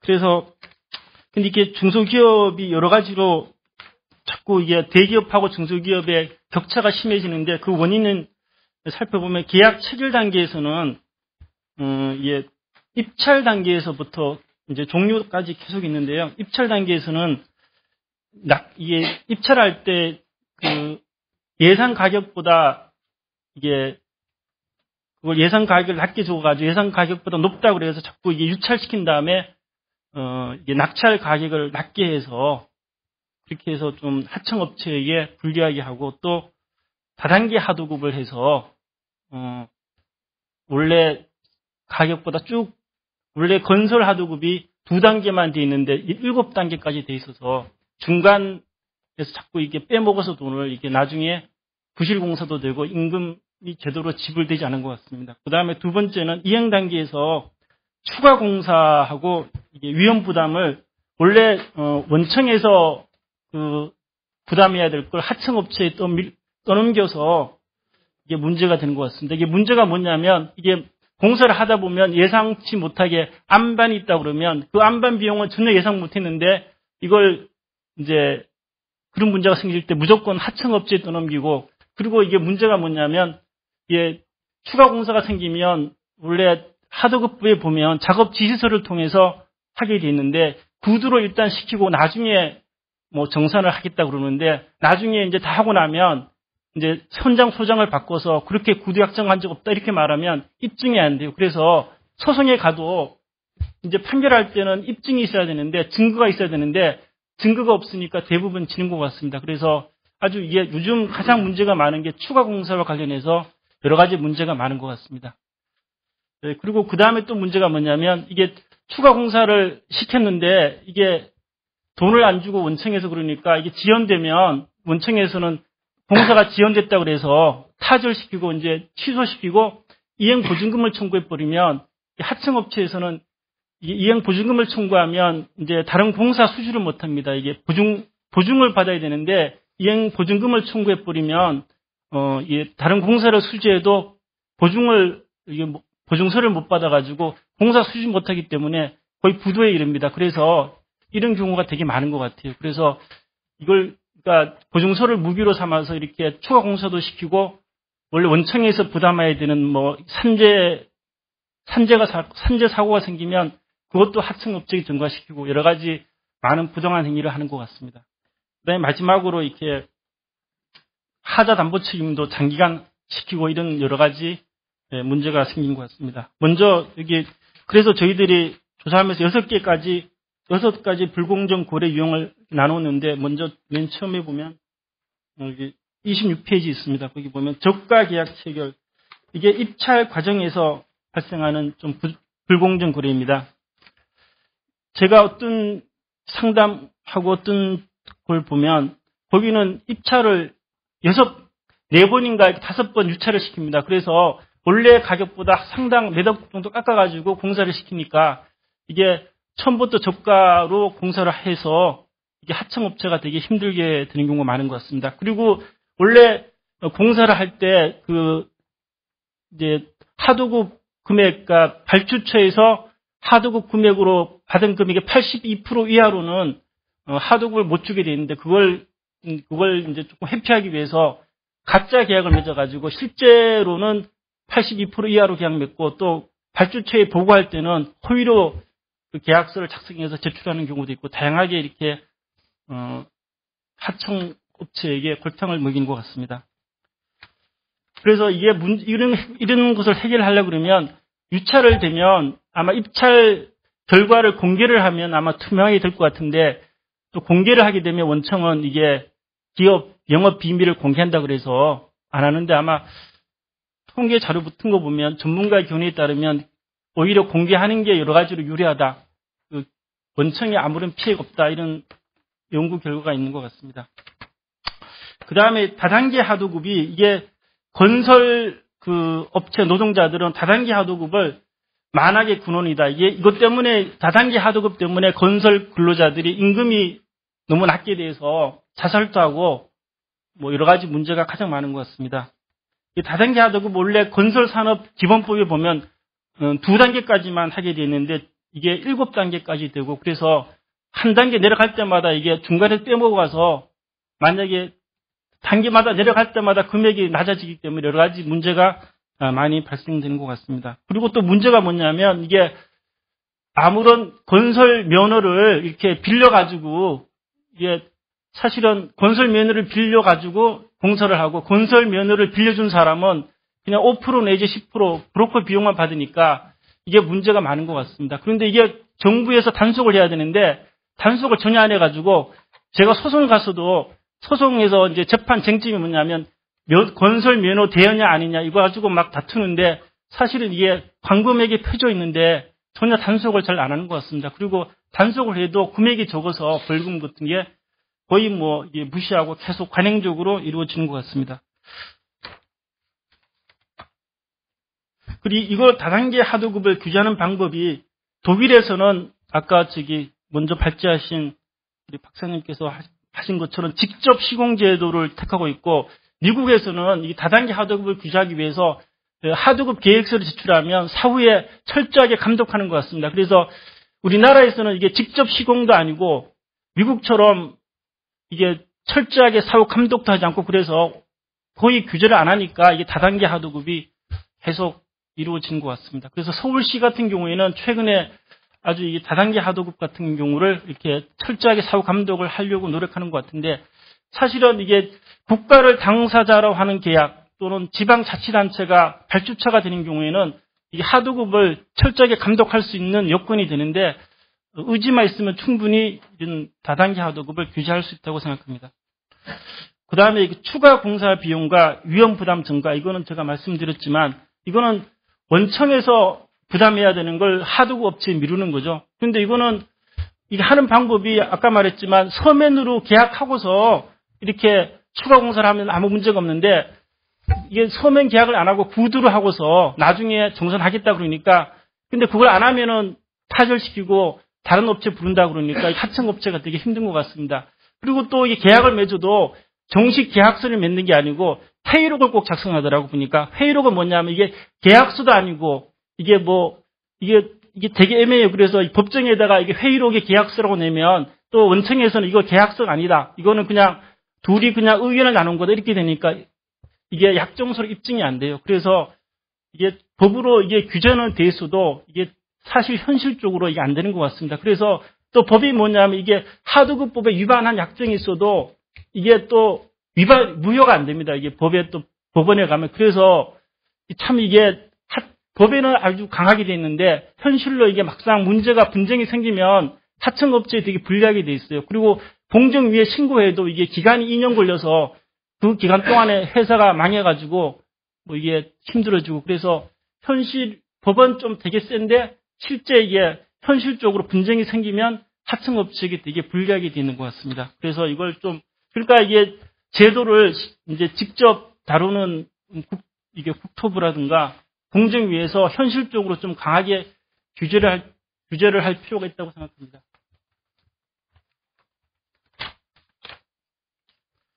그 다음에 현금 지급은 이거 현금 지급도 사실은 이게 하도급법에 보면 만약에 오음으로 지급하게 되면 3개월짜리 어음으로 지급하면 그 나중에 지급하는 기간 동안 이자를 지급하게 돼 있어요. 그러니까 어음으로 지급하나 현금으로 지급하나 이제 법에 따르면 하청업체가 아무 불이익이 없는데 사실은 어음으로 지급해놓고 이제 만약에 나중에 3개월 후에 지급하게 되면 그 사이에 이자를 원청에서 지급하게 돼 있는데 아마 지급하는 데가 거의 없으니까 이런 문제가 생기는 것 같습니다. 그래서 법과 현실이 분리돼 있어서 이런 문제가 생기는 건데 사실은 이거 단속을 이걸 안 하니까 이런 문제가 생기지 않나 이렇게 생각합니다. 그다음에 부당한 위탁 취소. 이것도 제가 아까 추가 공사하고 관련시켜서 봐야 되는데 이제 원청에서 해야 될 걸 뭐 민원 처리 비용이나 산재 처리 비용 또 선행 공사가 만약에 이렇게 먼저 하던 공사업체가 부도내서 그만두면 이제 후에 온 업체가 들어와서 공사를 하게 되면 먼저 번 업체가 한 부분까지 전부 다 포함시켜서 후행업체에게 공사를 시키면 이게 부당한데 그래서 분쟁이 생기면 이게 분쟁하다 보면 공기가 지연되면 또 당신도 이게 이제 제대로 공사 안 했다 그래서 이게 공사를 타절하고 이제 이행보증금을 청구해 버리면 아까처럼 이제 자기는 다른 업체한테 공사도 못 받아서 이게 부도나니까 울자 기자묻기로 울면서 할 수 없이 그대로 공사를 하다 보니까 채산성이 떨어지고 그래서 여러 가지 힘든 문제가 발생하는 것 같습니다. 그래서 이렇게 하청업체에게 저가로 공사를 시키면 이게 부실 공사로 이어져서 안전사고 문제도 생기고 또 산재 사고도 많이 생기고 여러 가지 문제가 여기서 대퇴되는 것 같습니다. 그다음에 하저 담보 책임은 이거는 이제 법에서 정해진 하자 담보 책임보다 더 길게 하자 담보 책임을 지우기 위해서 하청업체에게 이제 손해를 가하는 겁니다. 그래서 이제 결론적으로 보면 이게 최근에 로봇 청소기 업체인 뭐 이게 로뉴엘이라는 업체가 매출을 뻥튀겨서 이게 많은 도덕적 해이 현상이 일어났는데 지금 정부에서나 여러 가지 보면은 중소기업체를 지원할 때 그러니까 자금 지원이나 금융 지원을 해서 사실은 이게 고기 낚는 법을 가르쳐 줘야 되는데 그냥 현실적으로 자금 지원 그런 쪽만 하니까 구조적 모순은 그대로 두고 일시적으로만 대우하니까 뭐 중소기업도 제대로 안 되고 또 장기적인로 이게 여러 가지 경제 발전을 제외하는 것 같습니다. 그래서 이 하도급 고래의 모순을 해결해야 우리나라가 지금 선진국에 가는데 이게 중소기업이 잘 돼야 제대로 업그레이드가 되어서 우리나라가 한 단계 더 나아가지 않을까 이렇게 생각합니다. 최근 중앙일보에서 오스트리아가 이제 중소기업이 잘 돼가지고 뭐 이렇게 나라가 이제 경기 변동에 관계없이 잘 된다. 그리고 핀란드 같은 경우에는 노키아가 무너지니까 나라 경제가 휘청거렸는데 우리나라도 대기업 위주로 이렇게 성장하다 보니까 중소기업은 그냥 대기업만 잘 되면 중소기업은 따라서 잘 된다 이렇게 생각하고 이런 생각을 갖고 있으니까 이게 우리나라가 여러 가지 문제가 있지 않나 생각합니다. 그래서 지금 이게 우리나라 하도급 불공정 거래가 관행화된 이유에 보면 여기 40페이지 맨 밑에 보면 정부의 관리 감독 의지 미약이 32%, 경미한 처벌이 25%, 발주자의 무기니 15.8% 이렇게 돼 있는데 주로 이 제도적으로 정부라든가 발주처에서 관리 감독을 제대로 하지 않아서 이런 현상이 생기는 것 같습니다. 그래서 이런 하도급 불공정 거래가 시정되어서 그 하도급 업체가 공정하게 자기 이익을 취득해야 임금도 상승되고 그래서 경제 성장이 이루어지지 않을까 이렇게 생각합니다. 이상입니다.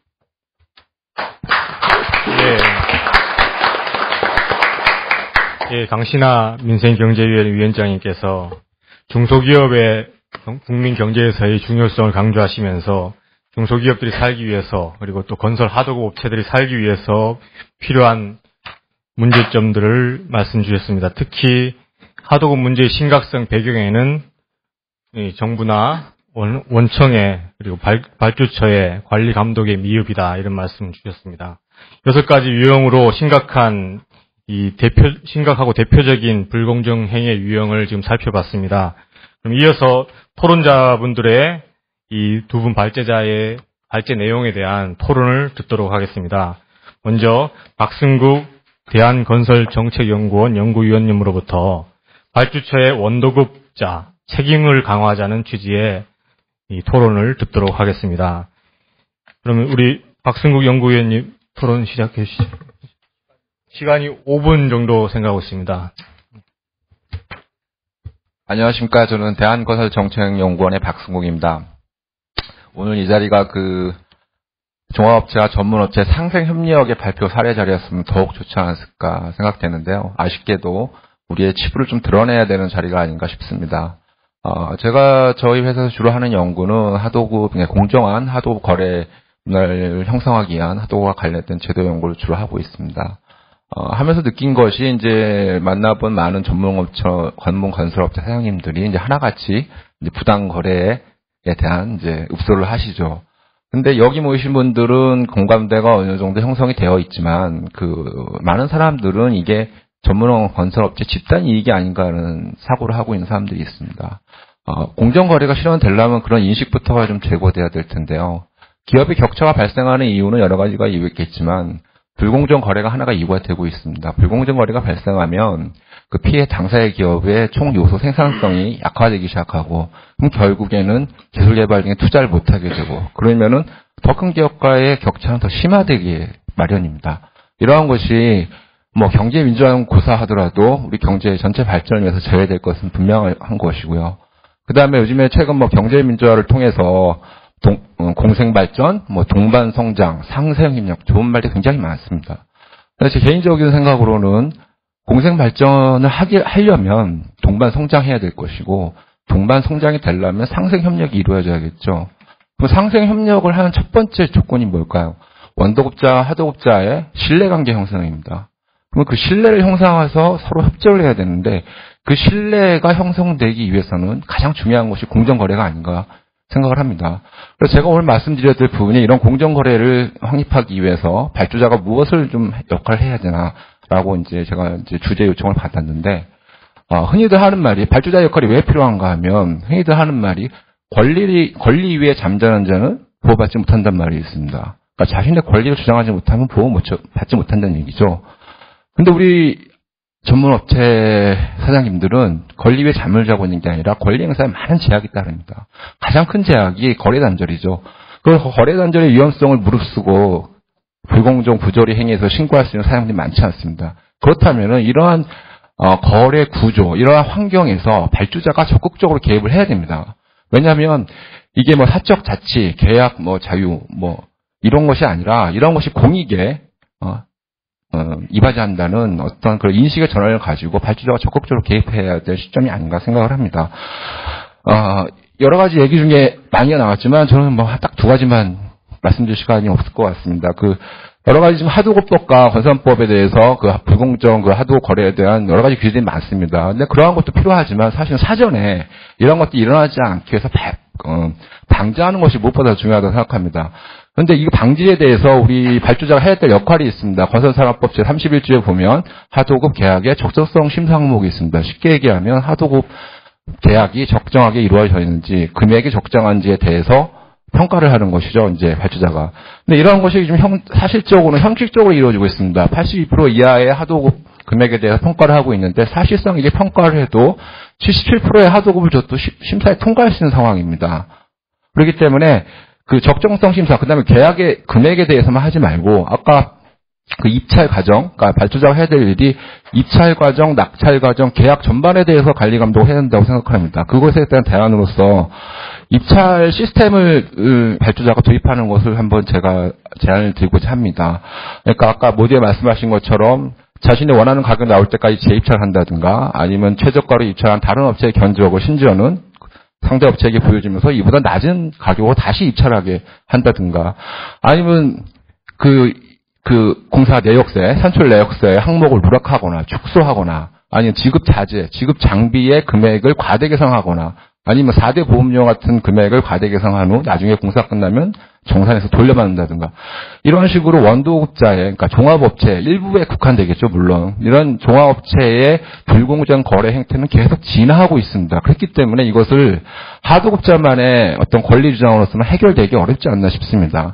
그렇기 때문에 각 그 하도급 입찰 단계별로, 그러니까 입찰 결과에 대해서 공개를 해야 되고, 얼마 전에 이제 그 하도 계약 내용에 대한 공개 제도가 도입되지 않았습니까? 이와 걸맞게 이게 효과를 보려면 입찰 결과, 입찰 가격, 그러니까 최저가, 입찰 금액, 낙찰 금액, 낙찰자 이런 것들이 공개가 돼야 되고 그 과정을 발주자가 볼 수 있게끔 관리 감독할 수 있는 시스템이 도입되어야 되지 않을까 생각합니다. 그리고 또 하나 더불어서 계약 내용까지 발주자가 검토를 해서 거기에 다양한 부당특약 형태가 포함이 되어 있는지 안 되어 있는지 이러한 것을 발주자가 철저히 감독을 해야 되지 않을까 생각합니다. 입찰 가격 공개 이런 것들이 사적 자치의 원리, 개인정보 침해, 아까라고 이제 이런 것에 부합될 수 있다라고 아까 말씀하셨는데 사실은 이런 것은 관점의 차이인 것 같습니다. 이러한 것 사적 계약 자유의 원칙이 제한되는 경우에는 이것이 공익에 부합하는 경우에는 얼마든지 제한할 수 있는 판례도 있고 사례도 있습니다. 그렇기 때문에 이 전문건설업체와 종합건설업체의 공정거래 확립이 우리 공익에 부합한다는 그런 인식의 전환을 가지고 발주자가 적극적으로 감독을 해야 되고 정부는 이에 맞추는 제도 개선이 꼭 필요하다고 생각을 합니다. 그 다음에 대금 지급에 관한 문제인데요. 대금 지급에 아까 그 주재 발표하신 분 말씀대로 현금으로 주게 되어 있습니다. 발주자가 현금 받았으면 현금을 줘야죠. 근데 어음으로 주거나 아니면 대물로 주거나 아니면 외상 매출, 채권 담보, 대출을 하게 만들거나 이런 형태가 있죠.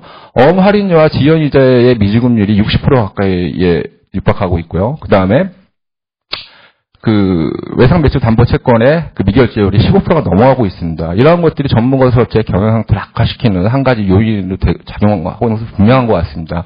그렇다면 이것을 대금 지급의 투명성을 높이는 가장 효과적인 방법이 제가 제안드리는 것은 직접 지급입니다. 하도급 대급.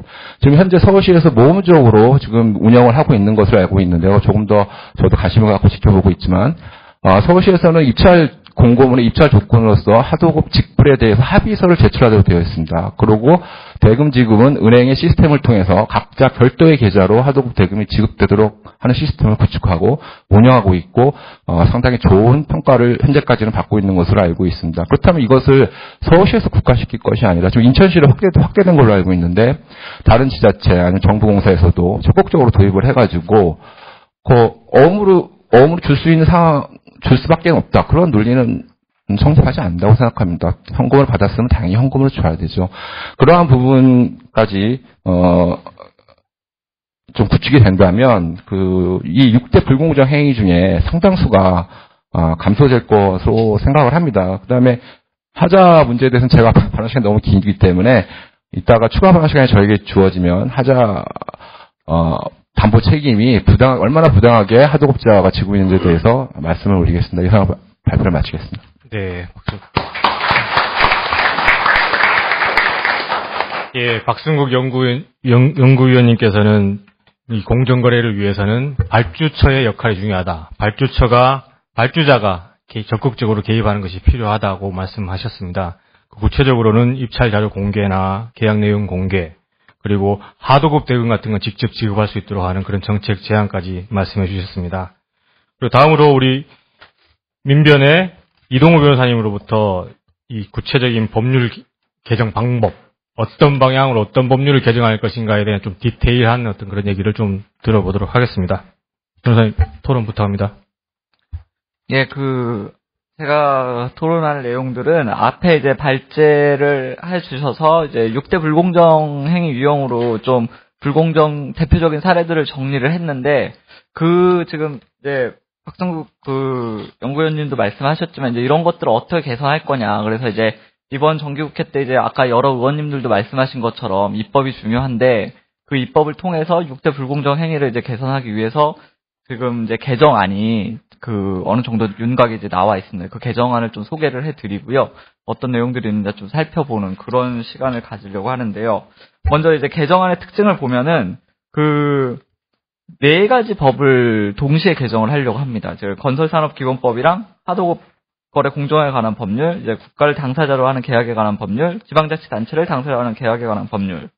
이 4가지를 하는데 이게 왜 4가지를 하냐면 이 법들이 상호 보완 작용을 일으키기 때문입니다. 지금 이 건설 하도급 같은 경우에는 건설이라는 이제 국토교통부 산하의 이제 특성이 있는 반면에 또 하나는 공정거래라는 이제 공정거래위원회 영역이 그 혼재돼 있고 또 자치단체나 이제 정부 기관이 발주처가 되기 때문에 그런 영역들이 혼재돼 있기 때문에 어느 한쪽 기관의 노력만으로는 문제 해결에 한계가 있기 때문에 이런 네 가지 법을 동시에 개정하려고 하는 노력을 하고 있고요. 주요 내용을 살펴보면 먼저 건산법을 보겠는데 그 건산법 같은 경우에는 이제 그 6대 불공정 전반에 대한 개선을 담고는 있지만 이행 단계랑 종료 단계에 특히 주안점을 뒀습니다. 그래서 첫 번째 이제 계약 체결 단계를 보면 이 하도급법에는 있는데 탈법행위 금지를 법률에 명시를 해서 위반할 경우에 이제 처벌을 하도록 했고요. 아까 앞서서 말씀해 주신 것처럼 허위 통보 같은 경우에도 처벌 규정을 신설을 했습니다. 그 다음에 계약 이행 단계에 관련해서는, 그리고 제가 발언 시간이 5분이라 조금 빨리 진행할 테니까요. 좀 양해해 주시고요. 이번 계약 이행 단계 문제점 같은 거 보면, 제일 이제 심각한 문제 중에 하나인 계약 이행 보증 청구를 일방적으로 하도급 계약을 해지한 경우에는 제한하도록 했고요. 그 다음에 추가 공사에 대한 감리 등의 서면 확인 의무 및 제재를 규정했습니다.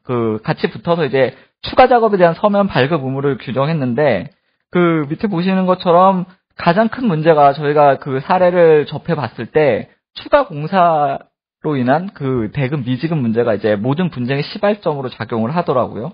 그래서, 근데 이제 아까 강신하 변호사님도 말씀하신 것처럼 이게 대부분 서면이 없이 이루어지기 때문에 이제 분쟁의 씨앗이 되고, 실제로 분쟁이 되고, 어떤 정부 기관이나 법정에 갔을 때 굉장히 불리하게 작용을 하기 때문에 저희가 서면을 의무화하도록 그런 걸 명시를 하고 이제 뒤에 하도급법에 좀 더 나오겠지만 이제 서면이 없으면 그러니까 원도급사가 관련 비용을 부담하도록 추정하는 규정을 뒀습니다. 뒤에서 다시 한번 볼 건데요. 하여튼 이제 계약 종료 단계로 넘어가 보면 아까 말씀드린 것처럼 계약 이행 보증을 부당한 계약 해지 같은 경우에는 청구를 할 수 없도록 했습니다. 그리고 또 하나 이제 좀 고질적인 문제인데 협의를 통해서 하자 담보 책임 기간을 늘릴 수 있도록 한 거를 법상 기간으로만 한정하도록 협의를 통한 부분을 삭제를 하도록 했고요. 그다음에 탈법 행위 금지 및 위반 시에 또 이제 앞에 언급된 건데 역시 계약 종료 단계의 문제도 이제 규율하는 작동을 합니다. 이제 두 번째로 하도급 거래 공정화에 관한 법률을 보시면 비록 네 가지가 같이 있지만 이제 아무래도 가장 주된 법이기도 한데요. 먼저 계약 체결 단계를 보면은 말씀하신 이제 제2차 행위를 좀 규제를 하고 직접 검사의 미만 계약 체결 행위 같은 거를 할 수 없도록 했고요. 그 다음에 도급 내역서상의 항목이나 물량을 다르게 해서 하도급 계약을 하거나 이런 것들을 전부 다 부당한 하도급 대거 결정 금지에 넣습니다. 그 다음에 이제 여러 차례 말씀하신 것처럼 입찰 종료 후에는 관련 내용들을 공개하도록 했고 지금 건산법이 이제 개정이 됐는데 내역서까지 좀 더 개정이 되도록 좀 그럴 필요가 있고요. 그 다음에 계약 이행 단계 같은 경우에는 방금 말씀드린 것처럼 추가 공사에 대한 서면 발급이랑 대금직을 의무화했고 징벌적 손해배상 범위의 부당 특약으로 인한 피해를 추가를 시켰습니다. 그 다음에 아까 말씀하신 것처럼 지금 현행 법정에서 하도급법 위반이어도 반드시 무효는 아니다라는 지금 대법원의 입장인데 이 법 안에 하도급을 위반한 경우에는 사법적 효력까지 전부 다 무효화시킬 수 있게 법안을 넣습니다. 좀 더 설명을 드리면 아까 추가 공사비 관련해서 서면 작성 의무화를 집어넣어 놨기 때문에 만약에 서면이 없는 경우에는 관련 해당 추가 공사 비용을 전부 다 원도급사가 부담을 해야 됩니다. 그러면 자연스럽게 원도급사 입장에서는 추가 공정에 대해서 서면을 작성하고 추가 공정이 진행될 수 있게 그게 정식 계약서까지는 현실적으로 어려워도 작업 지시서 내에 이제 대금 금액이나 기간 이런 것들이 들어갈 수 있게끔 저희가 좀 유도할 수 있다라고 지금 평가를 하고 있고요. 계약 종료 단계로 넘어가 보시면은 아까 말씀드린 것처럼 부당한 위탁 취소 소위 말해 계약 타결의 경우에는 계약 이행 보증금을 청구할 수 없도록 하고 동시에 이걸 위반했을 때 손해배상을 청구할 수 있도록 해서 좀 법의 실효성을 좀 높이려고 하고 있고요. 이 계약 이행 보증 청구가 악용되고 있다는 건 이미 다들 보셨으니까 알고 이와 관련해서 특히 아까 오셨던 이미경 의원님께서 국정감사 때 국토부 장관님한테 건설공제조합 내에다가 부당청구심사위원회를 설치를 해서 건설공제조합이 이제 계약 이행 보증 청구를 통해서 신규 발급을 좀 기계적으로 막는 이런 것들을 조금 제도적으로 좀 보완해 주시기를 의견을 주셨고 장관님도 살펴보시기로 했고 그렇게 됐기 때문에 저희가 이 관련 법이랑 함께 좀 더 실효성 있는 좀 개선안이 되지 않을까 싶고요. 마지막으로 이제 국가계약법이나 지방계약법으로 넘어가 보시면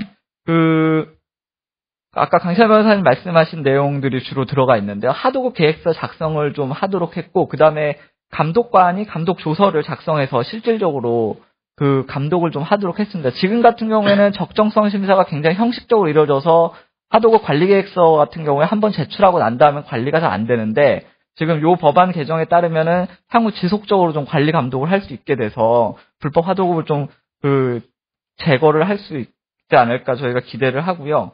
그 다음에 이제 위반 사업자는 참가 자격 제한을 하도록 했고요. 지금 여기에는 없는데 저희가 지금 같이 또 개정하려고 하는 게 국가계약법이나 지방계약법 계약할 때 근로자 임금보호 조항이랑 하도급 보호 조항을 지자체나 정부기관 발주처가 집어넣을 수 있도록 해서 실질적으로 좀 발주기관이 관련 보호를 실질적으로 할 수 있도록 그런 거를 저희가 하려고 하고요. 그래서 결론적으로 이렇게 보면 이번 개정안 핵심은 건설 현장에 문제되는 사안들을 유형화를 해서 그 유형별로 해결 방안을 담았다는데 저희가 좀 나름대로 의미 부여를 하고 있고요. 그래서 그동안에는 어떤 특정 사안이 발생하면 그 부분에 한정해서 개정안을 내고 그렇게 했는데, 그런 게 아니라 계약의 시작부터 끝까지 전체적인 문제점을 유형화해서 그거를 가급적, 물론 이것만으로 모든 문제가 해결되지 않겠지만 가장 핵심적인 문제들을, 유형화된 문제들을 해결할 수 있게끔 그렇게 접근을 했고요. 그래서 이 개정안을 통해서 좀 불공정 행위가 지금 여기 와 계신 분들이 현장에서 피부로 좀 느낄 수 있게 개선이 되게끔 하자, 이런 취지로 좀 개정안을 준비를 했습니다. 예, 박수로. 예, 이동호 변호사님께서는 6가지 대표적인 불공정 행위를 시정할 수 있는 구체적인 입법안 4가지 법을 동시에 패키지로 밀어붙여야 된다. 건설산업기본법, 하도급 거래 공정화에 관한 법률, 국가계약법, 지방자치단체 계약법, 이렇게 4가지 법을 다 세트로 한번 밀어붙이자, 이런 취지로 법안의 구체적인 내용까지 잘 정리해 주신 것 같습니다. 다음으로 서울시에서 나오셨습니다. 지금 서울시 칭찬이 앞에 좀 나왔었는데요. 서울시에서 건설 하도급 불공정을 어떻게 시정하기 위해서 또 어떻게 노력하느냐, 이런 것들에 대해서 좀 소개 말씀, 자랑 말씀 듣도록 하겠습니다. 최익수 하도급 관리팀장님 말씀 듣겠습니다. 말씀 전에 우리 홍종학 의원님, 오늘 이 자리를 만들어주신 주최 의원님 한 분이신 홍종학 의원님께서 아마 대정부 질의하시고 바로 오신 거 아닌가 싶습니다. 예. 인사로, 박수로 환영했습니다. 네.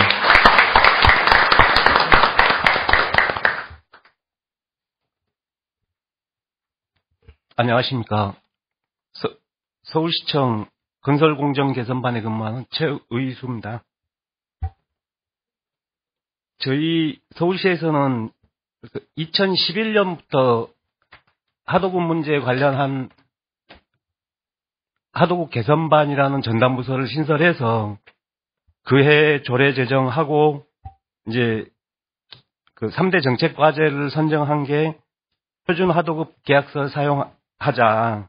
이게 가장 기본이 되는 문제이기 때문에 그때 가장 우선적인 정책 과제를 선정을 했었고, 그 다음이 이제 대금 체불 관련된 사항 문제 때문에 하도급 대금 직불제를 시행하겠다.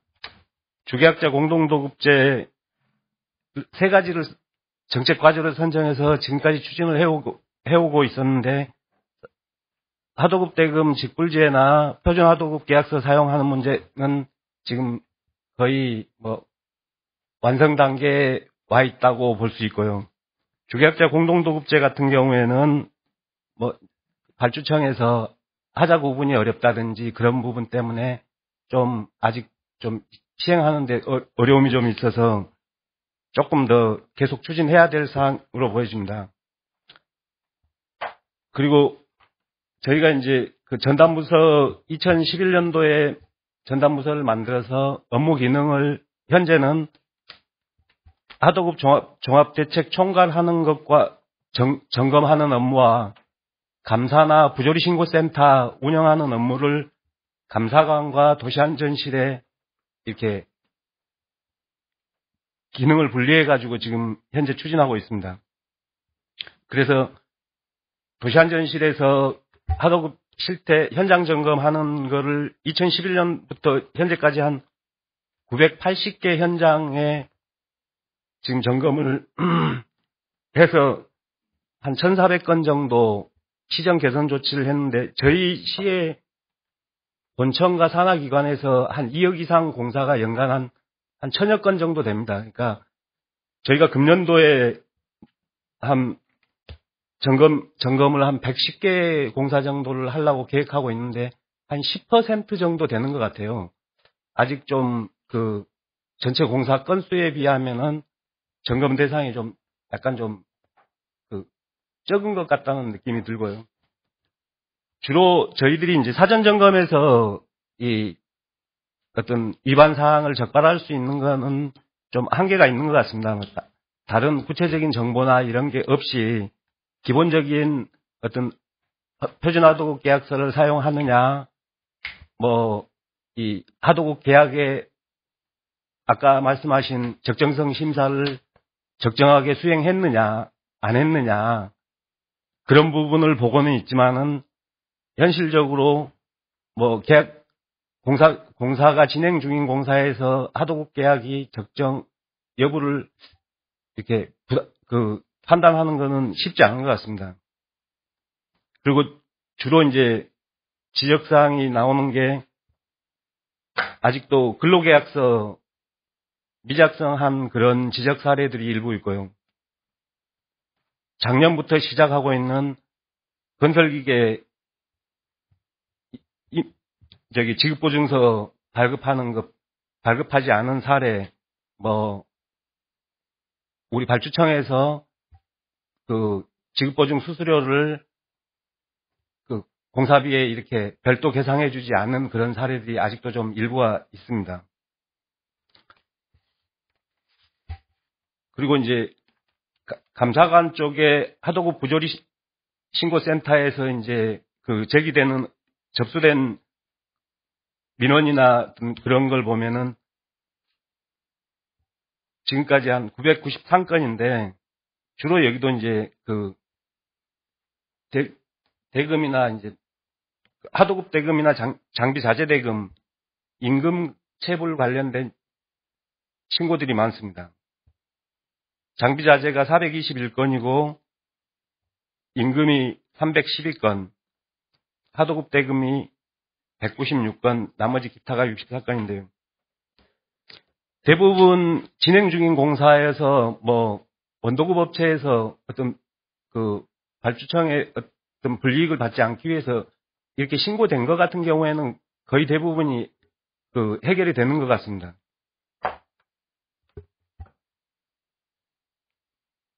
저희들이 2011년부터 뭐 이제 사전 점검이나 부조리 신고센터 운영하고 나름대로 이렇게 추진을 해왔다고 하지만은 실제 아까 앞서 말씀하신 것처럼 아직도 현장, 우리 공공공사 현장에서도 어떤 그 다단계 하도급이라든지 이런 부분들이 뭐 실제 존재한다고 합니다.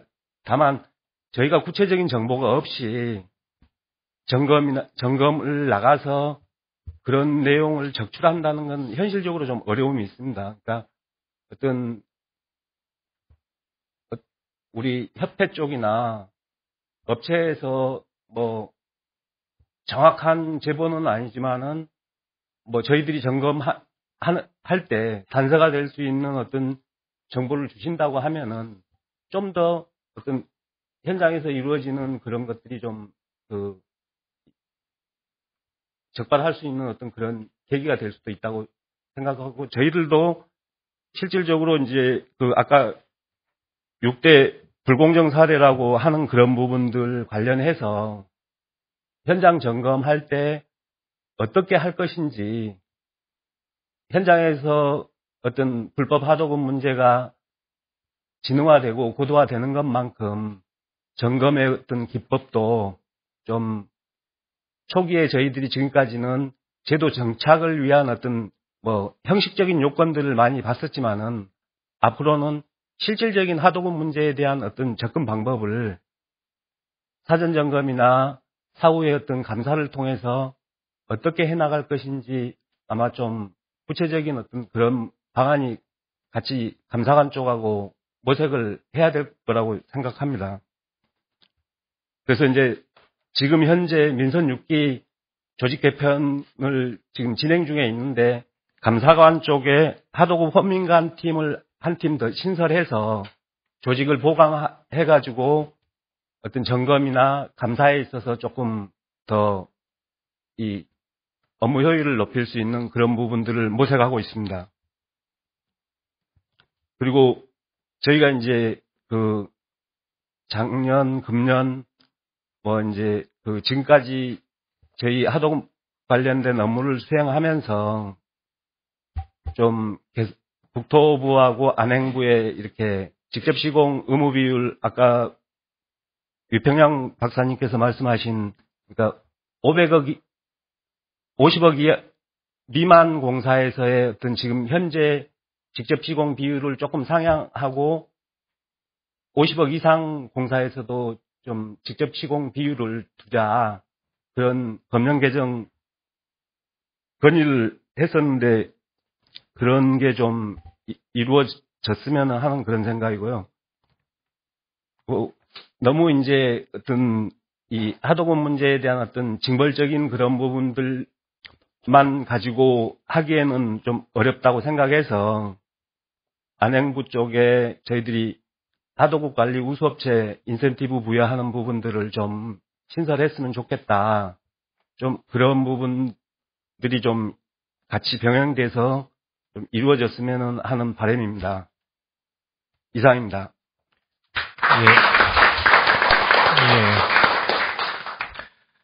최의수 팀장님께서 이 서울시의 3대 정책 과제로 하도급 직불제, 표준 하도급 계약서, 주계약제, 공동도급제를 적극적으로 실천하고 그 성과도 아주 좋다는 취지로 말씀 주셨고요.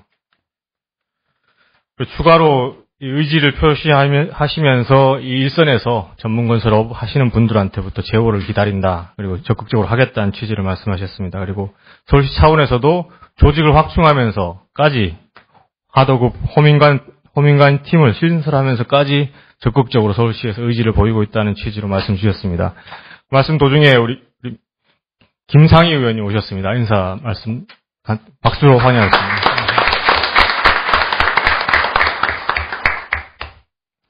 자, 이제 실질적인 토론 당사자 같습니다. 지금까지 우리 발제자 두 분에 대해서 토론자분들은 이제 덧붙이거나 보충하거나 조금 더 적극적인 방법 이런 말씀 주셨는데 지금 국토교통부와 공정거래위원회에서 두 분 나오셨습니다.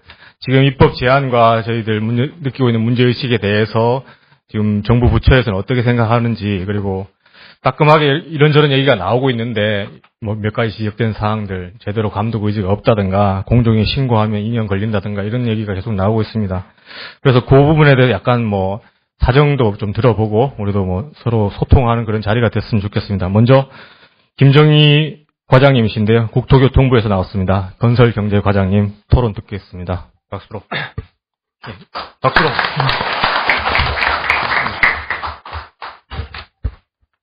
네, 먼저 이렇게 귀중한 자리를 만들어주신 우리 을지로 위원회 의원님들께 감사를 먼저 드립니다. 그리고 실질적으로 그 발제를 맡아주고 행사를 주관해주신 참여연대와 그 민변에도 감사를 드립니다. 사실 이 발제 내용을 여기 오기 전에도 좀 내용을 읽어보고 왔습니다만 이 강신화 변호사님 같은 경우는 이 실제 건설 현장에 정말 리얼한 현실적인 그 사례들을 잘 발제를 해 주셔가지고 거기에 대한 어떤 불공정 부분의 어떤 비판과 또 정부의 노력을 촉구해 주시는데 굉장히 반성하면서 감사하게 생각합니다. 또 위평양 박사님도 참 많은 부분 또 학술적으로 또 분석을 해주셨고요. 우리 지금 이동호 변호사님 같은 경우는 지금 법안까지 준비를 하셔가지고 이렇게 소개를 해주셨는데, 법안이 이제 국토부의 건산법 외에도 다른 법안까지 다 이렇게 한꺼번에 해주셨는데, 하여튼 저희 부의 소관에 있는 부분은 적극적으로 검토를 해서 가능한 한 반영될 수 있도록 하도록 하겠습니다. 서울시 같은 경우 정말 항상 앞서 나가고 모범적인 지자체인데 불공정 거래 관행 개선 노력 잘 들었습니다. 이 부분은 저희들이 가끔 이제 매년 지자체 담당 건설산업법 이 담당 공무원들 워크숍이나 이런 걸 할 경우에 서울시 사례 같은 경우는 꼭 발표를 시켜서 같이 공유하고 전파될 수 있도록 이렇게 하겠습니다. 전반적으로 오늘 발제해 주신 내용에 대해서는 다른 말씀 드릴 건 없고 정책 담당자로서 많이 반성하고 정말 많은 부분을 아이디어도 주시고 현실적인 얘기를 주셨기 때문에 더 깊이 저희 사무실에 돌아가서도 우리 이 실무자들하고 같이 좀 더 검토를 해서 반영할 수 있는 부분은 정책으로 최대한 반영을 하고 또 의원님들 김경애 의원님께서 발의를 하시기로 하셨는데 하여튼 지금 여기는 이제 우리 전문 건설업계에서 많이 오셨지만 정책의 어떤 균형 차원에서 보면은 다른 또 업계에도 있기 때문에 전반적인 의견 수렴을 해서 정부 입장을 정하도록 하겠습니다. 사실 이게 지금 을을 위한 일종의 이제 이런 행사인데요. 제가 이렇게 건설산업 전반을 보면은 하도급을 맡고 있는 전반적으로 하도급을 맡고 있는 우리 전문 건설업계도 있지만 사실은 갑이냐 을이냐 하는 부분은 상대적인 개념입니다. 사실 종합건설업체도 발주처한테는 을이고 또 전문건설업체도 또 재하청을 줬을 경우는 갑의 입장에 설 수 있고 또 건설 기계 대여업자라든가 또 근로자들 맨 끝자락에서 가장 밑에서 더 이상 내려갈 데 없는 그런 분들한테는 또 전문건설업체도 사실 갑입니다. 그런 측면에서 보면 항상 지금 저희들이 굉장히 많은 노력을 했고 안 지고 있는 부분을 오늘 많이 말씀을 해주셨지만 제도적으로 그래도 지금까지 가장 많은 집중을 해서 제도 보완하고 이렇게 했던 부분이 이제 하도급 부분인데 사실은 이제 발주자와 원청과의 관계, 갑을 관계, 발주자의 횡포, 특히 이 공사나 정부기관이 많이 하고 있는 부분들도 있고 또 한 가지는 하도급 업체들이 맨 끝에 있는 건설기계 업자들의 대금 지불을 안 한다든가 건설 근로자들 피땀 흘려서 힘들게 일한 분들에 대한 대금 지불이 안 되고 있다라든가 이런 부분도 건설산업 전반의 어떤 공정화를 위해서 반드시 시정돼야 될 부분입니다. 그래서 다음 기회가 된다면 그런 부분에 대한 또 토론회도 있기를 기대해 봅니다. 정말 감사드리고요. 제가 여기서 하나하나의 어떤 정책 아이디어에 대해서 어떤 평가를 하기보다는 좀 더 이 부분은 꼭 소중하게 듣고 사무실에서 좀 더 검토를 해서 아마 이제 이게 최종적으로 결실이 맺게 되려면 많은 부분은 이제 법에 지금 반영돼서 법안으로 발의될 것 같은데 그때 이제 정부 입장을 최종적으로 드리도록 하겠습니다. 법이 아닌 행정적으로 우리가 시정해야 될 부분에 대해서는 즉시 저희들이 노력을 해서 관련 지자체나 또 공사, 저희 또 대표적인 국토부 산하기관, 국토관리청 등 이런 기관들과 같이 협의를 해서 시정하도록 하겠습니다. 감사합니다. 국토교통부 김정희 과장님 말씀 적극적으로 입법 제안 같은 검토하되 정책 균형을 살펴서 전반적인 의견 수렴을 거치겠다는 취지로 말씀하셨습니다. 그리고 행정적인 사항에서는 더욱 적극적인 노력을 하겠다는 취지로 다짐을 주셨습니다. 이 정도로 말씀 듣고 마지막으로 이제 공정거래위원회 기업거래정책과장 박재규 과장님 오셨습니다.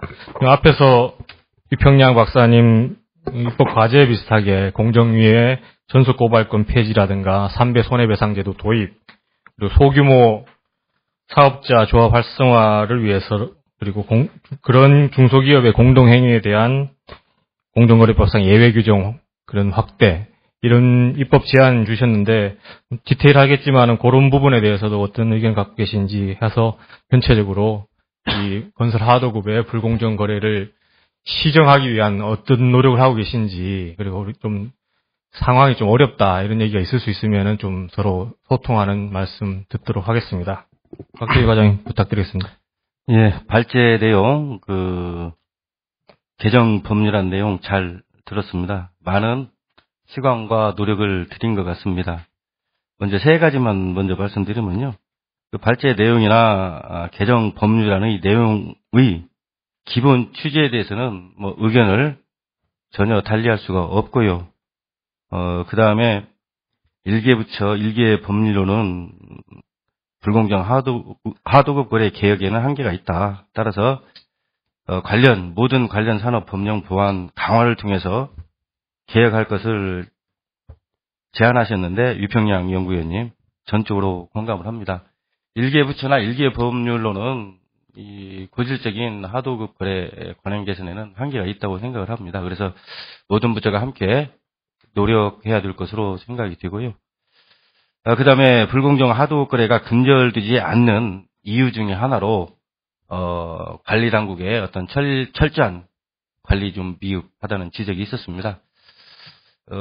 관리 당국의 하나인 공정거래위원회 직원으로서 참 마음이 무겁고 또 책임감도 느낍니다. 여기서 뭐 변명 비슷하게 말씀을 드리자면은 기업 거래 정책국 세계과가 하도급 거래를 담당을 합니다. 그래서 세계과 직원이 한 30명 정도 되고요. 그래서 이 30명 직원이 모든 하도급 거래를 담당을 하고 있습니다. 건설뿐만 아니라 제조 담당을 하고 있고요.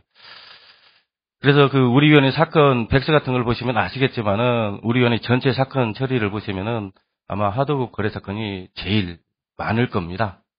그래서 1인당 사건 처리도 이 하도급 거래 분야가 제일 많다는 걸 좀 말씀을 드리고요. 변명 비슷하지만 저희 나름대로는 열심히 하고 있는데 인력이라든가 시간 이런 것들이 한계가 있습니다. 그래서 그런 점들 때문에 외부 평가는 여전히 좀 관리가 미흡하고 좀 적극적으로 노력하지 않느냐 이런 평가를 지속적으로 저희가 받고 있고요. 그런 점에서 이제 저희 직원들도 여러 가지 좀 사기가 좀 떨어지고 있고 그런 측면이 있습니다. 뭐 변명 비슷하게 말씀을 드렸고요. 나름대로는 뭐 열심히 하고 있습니다. 그래서 뒤에 내용도 나와 있지만은 부당 투약이라든지 그다음에 현금 결제 미유지 등에 대해서도 계속해서 법에는 나와 있지만은 계속해서 시행되지 않고 있다. 관리 미흡한 거 아니냐. 그런데 금년에도 뭐 보도자료 같은 걸 보셨으면 아시겠지만 제가 계속적으로 조사를 해서 처리 중에 있고요. 또 하반기에 계속해서 조사해서 또 엄격하게 조치할 계획으로 있습니다. 이상으로 간단히 말씀을 드리고 여러 가지 제안하신 내용 중에서 제가 다 세세하게 검토할 수는 없고요. 제가 이제 들으면서 간단히 생각나는 것 중심으로 특히 우리 위원회 소관사안 중심으로 간단하게 의견을 말씀을 드리겠습니다. 공정거래법상 중소기업 공동행위에 대한 예외규정 활성화할 필요가 있다는 말씀을 하셨고요. 그래서 구체적으로 활성화 방안이 구체적으로 제시되면은 뭐 검토할 수가 있을 것 같습니다.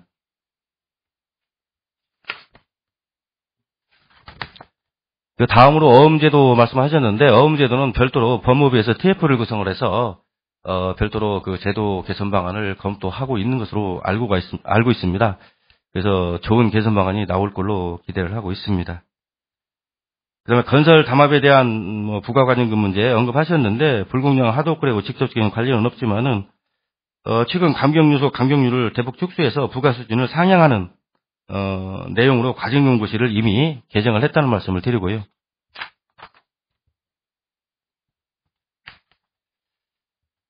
그다음에 이제 하도급 입찰 결과에 대한 공개를 의무화하자는 발제 내용 또 법률안 내용이 있었는데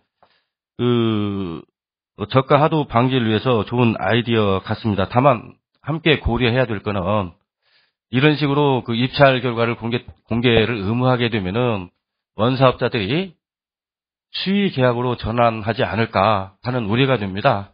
그런 점은 뭐 보완해야 될 것 같고요.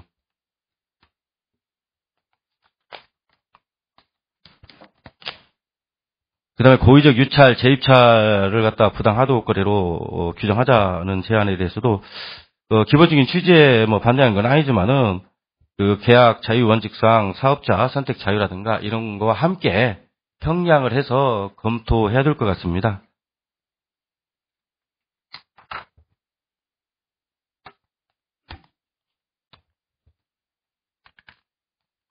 그다음에 부당 특약을 통한 추가 비용 경과에 대한 엄격한 제재가 필요하고 현금 결제 미유지에 대해서도 엄격한 제재가 필요하다고 제안을 하셨는데요.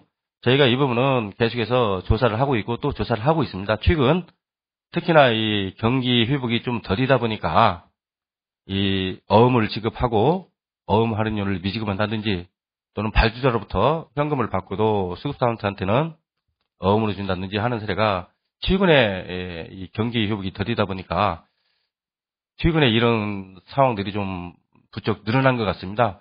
저희가 이 점에 주목해서 여기에서는 집중적으로 조사를 하고 있다는 걸 말씀을 드리고요.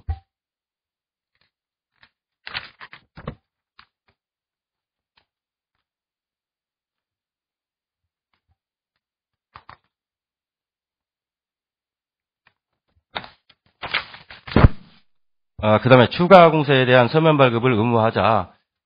사실 이거는 현재 의무화 되어 있습니다. 본 공사가 됐든 추가 공사가 됐든 하도급 계약은 서면 발급을 의무화하도록 이미 되어 있습니다. 다만 이제 의무화되어 있지 않지만은 이 원사업자가 서면을 발급하지 않은 사례가 많이 있다. 아까 이런 사례까지 말씀을 하셨는데, 그래서 이 점에 대해서는 이 수급 사업자 분들에게도 부탁 말씀을 드리고 싶은 거는 어차피 증거가 없으면은 법원이나 우리나 마찬가지입니다.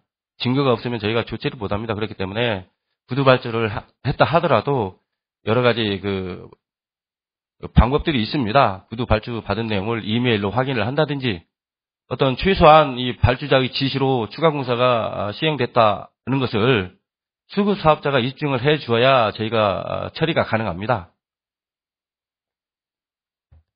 그다음에 그 서면 미 발급된 추가 공사에 한해서는 원사업자가 부담하는 것으로 추정하는 제도 도입하는 문제는 상당한 의미가 있는 것 같습니다. 원래 그 서면 발급이 의무화가 돼 있는데 이 구체적으로 자기 어떤 계약 내용을 회피하기 위해서 서면 발급을 안 하는 경우가 많이 있기 때문에 서면 발급을 강제하는 효과도 있고 또 이 정상적으로 지급할 것 같으면 서면 발급을 해서 계약을 체결할 건데 이미 서면 발급을 안 했다고 한다면은 추가 공사 비용에 대해서는 회피할 가능성이 크기 때문에 서면 미발급된 추가 공사의 비용에 한해서 원사업자로 부담하자는 것은 상당히 좋은 안 같습니다. 다만 이제 거기에 따른 부작용이라든가 이런 건 별도로 검토할 필요성이 있는 것 같고요. 그다음에 이제 각종 제도에서 3배소 제도 확대 방안을 말씀을 하셨습니다. 다만 저희가 3배소 제도를 도입하긴 했는데 이 3배소 도입 확대가 금년 2월 달입니다. 그래서 이게 지금 확대 도입한 지 자체가 얼마 많지 않고요. 오래되지 않았고요.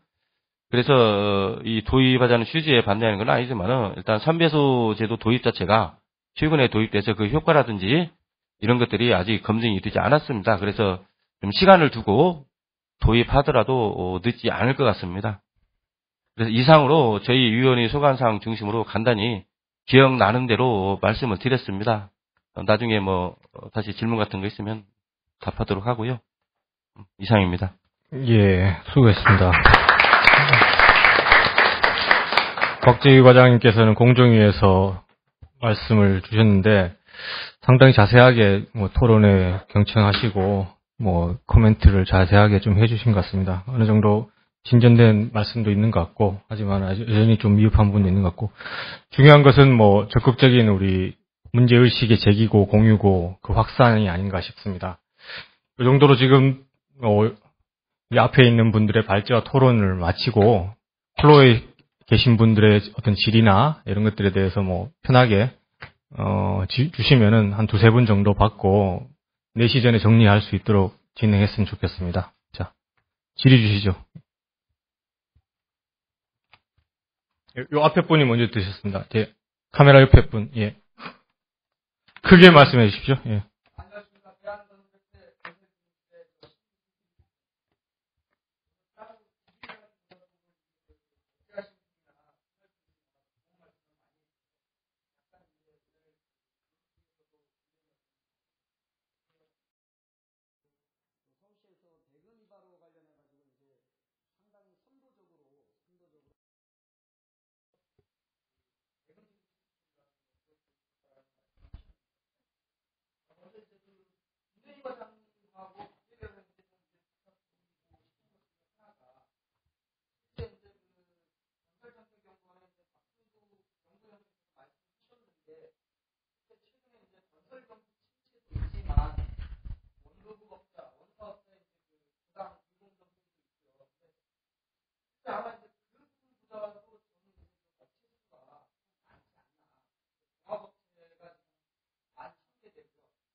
위원께서도 아마 아실 겁니다. 그 건설정책연구원에서 그 설문조사 내용을 보면은 실제 대금을 못 받는다든가 이런 불공정행위가 어디서 기인하냐라고 했을 때 실제 그 수급 사업자들이 좀 업체 수가 좀 많다라고 아마 좀 그 얘기도 했어요. 이제 물론 원사업자의 우월적 지위라든가 그 다음에 이제 거래 관계가 단절되는 거 이제 그런 내용도 있었지만은 좀 업체 수가 많고 사실 종합업체나 전문건설업체나 업체 수가 좀 많으니 실제 그 정부 당국에서는 아마 좀 그 구조조정 정책이라든가 그런 부분에 있어서 좀 강력하게 좀 해주셨으면 하는 바람이고 그와 맞물려가지고 유병량 박사님하고 강신하 변호사님께서도 이제 직접 시공제도에 지금 현행 이제 50억 미만 도입이 돼 있는데 여러 가지 임금 체불이라든가 다단계 하도급이라든가 이런 사회적인 문제가 나타나고 대금, 장비 대금 체불 이런 게 있으니 좀 그 직접 시공제를 좀 확대해야 되지 않나라는 거에 대해서는 상당히 공감을 표시합니다. 그래서 그 부분도 좀 관심을 가지고 좀 추진해 주셨으면 좋겠고요. 마지막으로 그 63페이지에 보시면은 그 서울시의 그 최희수 팀장님께서 이제 발표한 자료입니다.